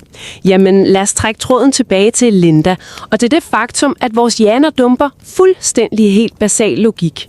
Altså traditionel logik, den der har domineret helt tilbage fra Aristoteles. Det minder mig lidt om sådan en virkelig streng matematiklærer. Ja, sådan en, der står og slår med pegepinden. Lige netop. En lærer, der står ved tavlen og bare insisterer på, at verden kun kan forstås gennem A, B og stive formler. Formen er alt, ikke? Og indholdet er fuldstændig ligegyldigt. Men det er jo slet ikke sådan, vi faktisk oplever verden. Nej, slet ikke. Vores hjerner virker meget mere som abstrakte malere, synes jeg. Nogen, der står og blander farver og koncepter på en fysisk palet. Hvis logik var vores naturlige sprog, så burde vi jo være fejlfrie små regnemaskiner. Og det ved vi jo fra os selv, at det er vi ikke. Forfatterne i bogen fremhæver et klassisk forsøg, nemlig Watson-udvælgelsesopgaven. Det er ret sjovt. Folk får præsenteret 4 kort. A, D, 2 og 7. Okay, A, D, 2 og 7. Præcis. Og reglen, de skal teste, lyder: hvis et kort har en vokal på den ene side, så har det et ligetal på den anden. Og så er spørgsmålet, hvilke kort vil du vende for at teste, om den her regel er sand? Min hjerne slår allerede knuder. Jeg ikke. Og langt de fleste mennesker fejler fuldstændig i det her, fordi det er kold form. Det er abstrakt syntaks, men, og det her det bliver interessant, hvis du præsenterer nøjagtigt den samme logiske struktur, men siger, hver gang jeg tager til Manchester, rejser jeg med bil, ja, så løser vi det fejlfrit. Folk ved præcis, hvad de skal lede efter for at tjekke, om du lyver. Hvorfor tror du, det er sådan? Jamen, det må vel være, fordi mennesket slet ikke tænker i syntaks. Vi tænker i semantik, vi tænker i indhold og betydning, ikke? Lige præcis. Det Gärdenfors og Osta-Vélez gør i de første kapitler, det er at bryde fuldstændig med den der idé om hjernen som en logisk computer. Og i stedet introducerer de deres helt store rammeværk, konceptuelle rum. Og hvad er det helt præcist? Jamen, ideen mener, at vores koncepter hverken er usynlige symboler, eller bare sådan et kaotisk netværk af neuroner. De argumenterer for, at det er faktiske geometriske strukturer. Vi organiserer vores viden i flerdimensionelle rum. Okay, vent lidt. Geometri i hjernen. Det lyder alligevel. Jeg har brug for, at vi pakker den tanke lidt ud. I bogen beskriver de noget, de kalder konveksitetsprincippet i de her rum. Hvad betyder det rent mekanisk, når jeg for eksempel tænker på noget så simpelt som et æble? Ja, lad os prøve at visualisere det mentale rum. Forestil dig, at din hjerne skaber en graf, en slags 3D-rum med flere akser. Du har en akse for farve, en for sødme, en for rundhed, en for sprødhed. Ja, ligesom et koordinatsystem i folkeskolen. Præcis. Og et koncept som et æble, altså ikke bare et enkelt punkt på den graf, det er et specifikt afgrænset område i det her flerdimensionelle rum. Og konveksitetsprincippet, det betyder simpelthen, at det her område er sammenhængende. Der er ingen huller. Ingen huller i æblet. Haha, ingen huller i konceptet æble. Altså, hvis punkt A i dit mentale rum er et grønt Granny Smith-æble, Ja. og punkt B er et rødligt Pink Lady-æble, så vil alt hvert tænkeligt punkt, der ligger på en lige linje mellem A og B, også blive opfattet som et æble. Din hjerne tillader ikke, at der pludselig ligger en banan midt inde i æbleregionen. Gud ja, det giver jo enormt god mening, for ellers ville verden være uforståelig. Nemlig. Princippet gør det muligt for os at lære og genkende uendelige variationer af objekter, uden at vi behøver at memorere hver eneste stykke frugt i verden. Det er fascinerende, så vi tegner bogstaveligt talt usynlige landkort i hjernen, og ordene vi bruger, de trækker direkte på det her landkort. I kapitel 3 taler de om leksikalsk logik og bruger rumlige forholdsord. Hvis jeg siger, katten er på måtten, Ja, så er det altså ikke bare en sproglig formel, min hjerne sidder og dekoder. Den fremkalder en geometrisk forventning. Et specifikt område af rummet bliver aktiveret. helt rigtigt. Men vent, lad mig lige overføre det til lytteren. Hvis vores koncepter er som fysisk rum, betyder det så, at når en ung forsker sidder og skal tilegne sig et helt nyt, komplekst akademisk koncept, er det så reelt at tegne nye akser og definere nye konvekse regioner på sit eget mentale landkort? Det er fuldstændig den mekanisme, der er på spil. Og det fører os meget elegant over til kapitel 4, hvor forfatterne skelner mellem forskellige typer af viden. Ja, den del bliver også mærke i. Ja, for den britiske filosof Gilbert Ryle, han talte i sin tid om viden at, altså at kende et faktum, og viden hvordan, som er at have en fysisk færdighed. Ligesom at vide, at Paris er Frankrigs hovedstad, kontra at vide, hvordan man cykler. Præcis. Men bogen her introducerer en tredje, helt afgørende form. Viden hvad? Viden hvad? Ja, knowledge what. Det er din forståelse af, hvordan egenskaber og koncepter er placeret i forhold til hinanden i dit konceptuelle rum.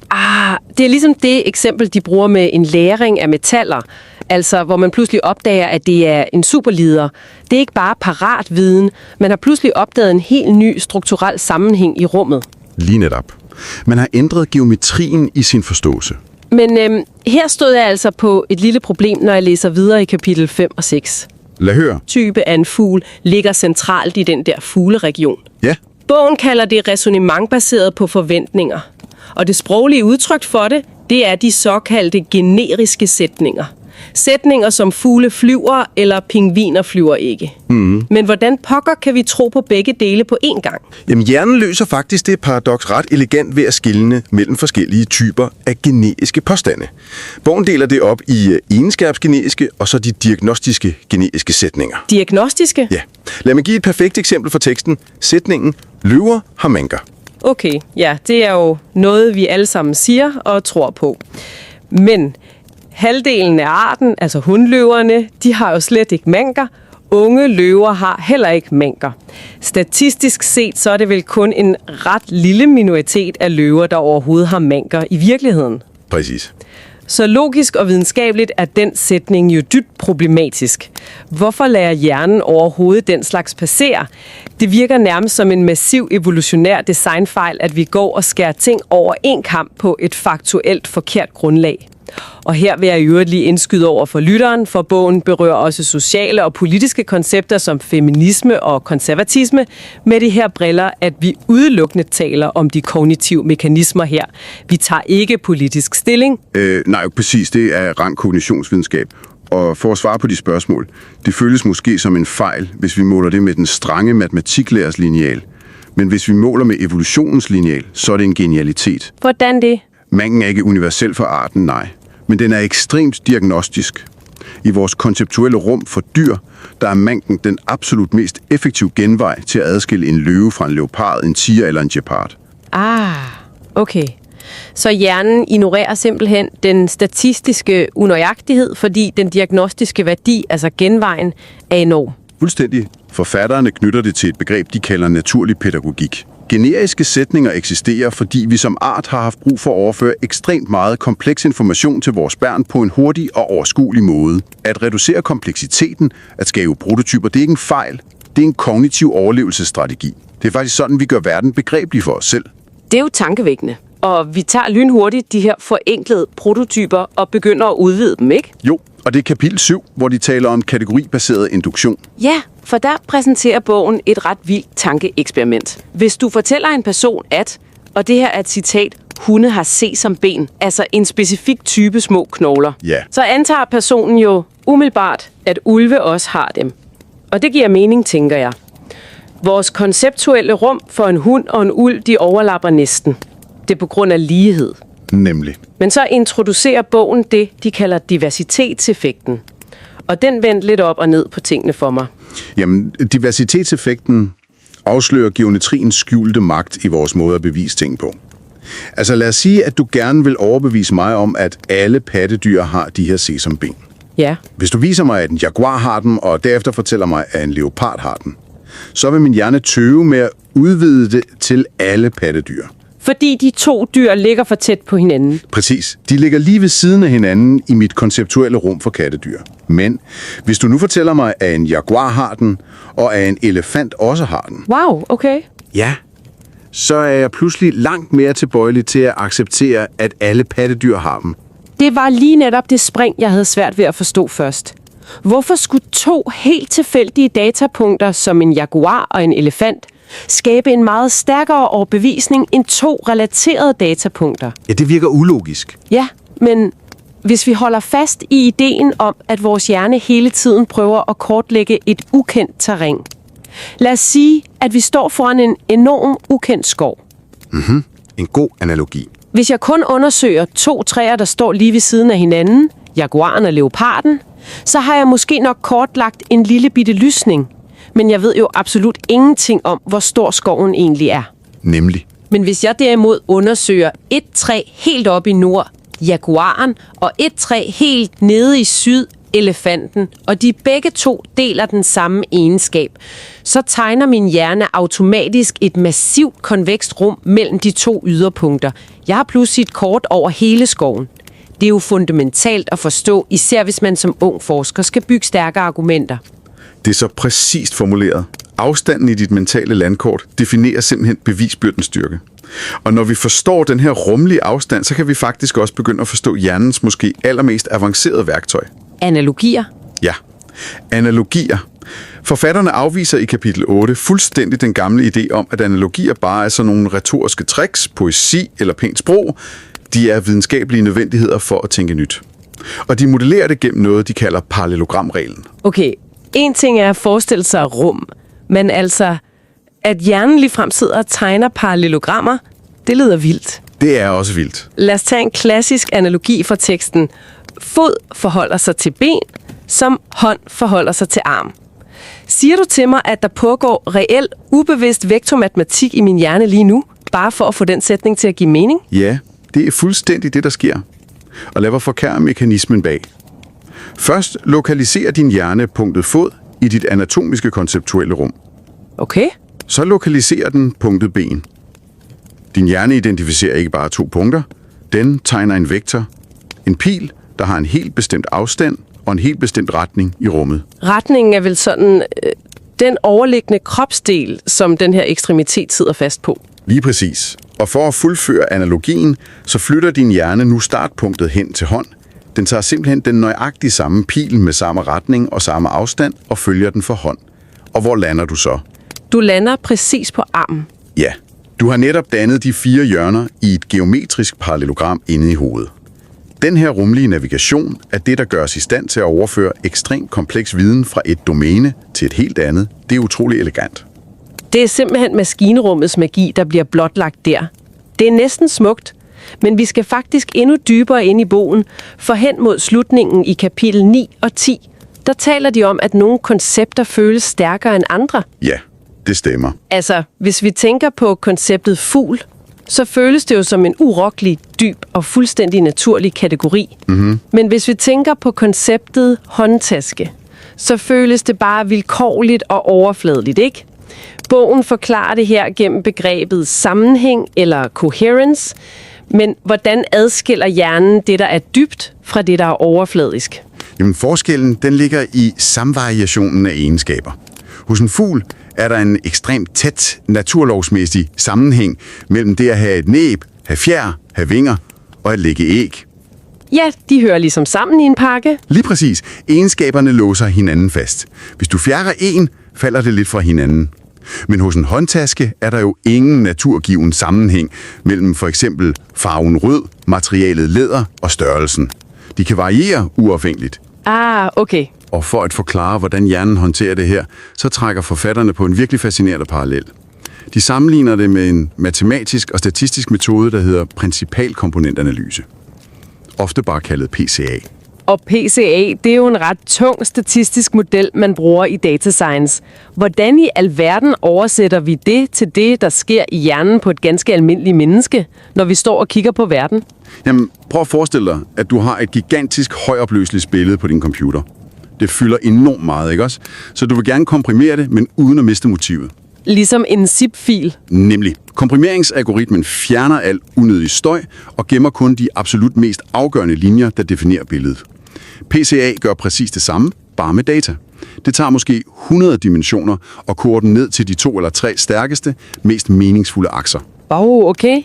Den kaster et blik på den fuldstændig overvældende kompleksitet ude i dyreriget, og så komprimerer den lynhurtigt alle detaljerne til nogle få stærke dimensioner, hvor tingene samvarierer.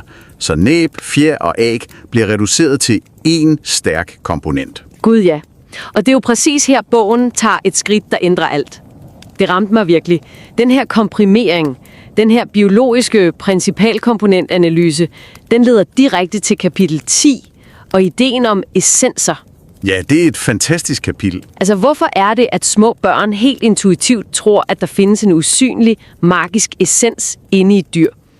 At en tiger ikke bare er summen af sine striber og tænder, men at der er en udefinerbar tigersjæl derinde, som gør den til en rigtig tiger. Ja, det vi kalder essentialisme. Præcis. Og bogen argumenterer jo for, at essentialisme, troen på en dyb skjult kerne i ting, slet ikke handler om biologi eller magi eller religion. Det er ren og skær geometri. Essensen er simpelthen hjernens første principalkomponent. Det er det ultimative komprimeringstrik. Ja, vi skaber illusionen om en essens, udelukkende for at spare mental energi. Det er en utrolig stærk konklusion. Essenser er bare en kognitiv genvej. Og bogen samler alle de her indsigter i kapitel 11 og lader dem kulminere i 4 urokkelige søjler. 4 måleenheder, som de mener styrer de konceptuelle rum og udgør ryggraden i den menneskelige tankeproces. Og de er? Lighed, altså hvor tæt ting er på hinanden i rummet. Typiskhed, hvor tæt et objekt er på selve kernen af sit eget rum. Diagnostisering, hvor godt en bestemt egenskab adskiller et rum fra et andet. Og slutligt, sammenhæng, hvor stærkt egenskaberne er komprimeret sammen. Det efterlader mig ærligt talt med en næsten overvældende indsigt, når vi binder det hele sammen her. Hvordan det? Altså prøv at tænke over det. Hvis den her essens, som vi alle sammen går og føler, eksisterer i ting, og bestemt også i andre mennesker og grupper af mennesker, hvis det egentlig bare er hjernens zip-fil, en datakomprimering, der skal spare plads i bevidstheden, ja. Betyder det så ikke, at alle vores dybeste, mest stålfaste overbevisninger om for eksempel menneskets natur, at de i bund og grund bare bygger på usynlige, ubevidste, geometriske genveje? Jamen forfatterne anlægger i hvert fald et meget konsekvent kognitivistisk perspektiv. I stedet for at lede efter en sand essens ude i den fysiske verden, så placerer de den direkte inde i menneskesindets arkitektur. Så den findes ikke nødvendigvis derude som en naturlov, men den er en helt undværlig funktion i vores egen måde at bearbejde virkeligheden på. Det, der lytter med lige nu, Du har nu fået udleveret nøglerne til maskinrummet. Du ved, at du og dem omkring dig slet ikke opererer med stiv formellogik, men med konvekse rum, vektorer og indbyggede forventninger. Du er ikke bare i gang med at lære viden at, du er konstant ved at opbygge viden hvad. Nemlig. Og mens du pakker den her mentale rygsæk til dit næste skridt i din akademiske karriere, så vil vi faktisk gerne efterlade dig med en enkelt, lidt provokerende tanke. Ja, lad os høre. Vi talte jo lige før om komprimering, om hvordan hjernen reducerer kompleksitet i konceptuelle rum for at skabe en illusion af essens og sammenhæng. Prøv engang at kaste et blik på det, der sker lige nu med de enorme sprogmodeller som ChatGPT. Og ja, AI-vinklen. Ja, deres underliggende koderarkitektur, den bygger bogstaveligt talt på noget, som AI-forskerne kalder geometriske latente rum. Maskinen placerer ord og koncepter i relation til hinanden i tusindvis af dimensioner, præcis som vi netop har beskrevet den menneskelige hjerne gør. Det er en skræmmende præcis parallel. Ikke også? Spørgsmålet er så, hvis maskinernes hjerner fungerer som gigantiske konceptuelle rum, er maskinerne så lige præcis i det her øjeblik ved at udvikle deres helt egen geometriske illusion om en magisk essens i de ord, de genererer. Hvis de arver vores kompressionsgeometri, arver de så i virkeligheden også mekanikken bag vores fordomme og vores dybtliggende essentialisme? Det er et åbent, men meget vigtigt spørgsmål. Tag den tanke med dig. Vi håber virkelig, at du har fået mod på at udforske Reasoning with Concepts. Som sagt, linksene til bogen, til AOM PDW-workshoppen om Space Economy og til de nye spændende SIM-Bytes-videoer, dem finder du alt sammen i noterne. Lad den her viden udfordre dine egne forventninger, og lad nysgerrigheden tegne nogle helt nye rum på dit mentale landkort.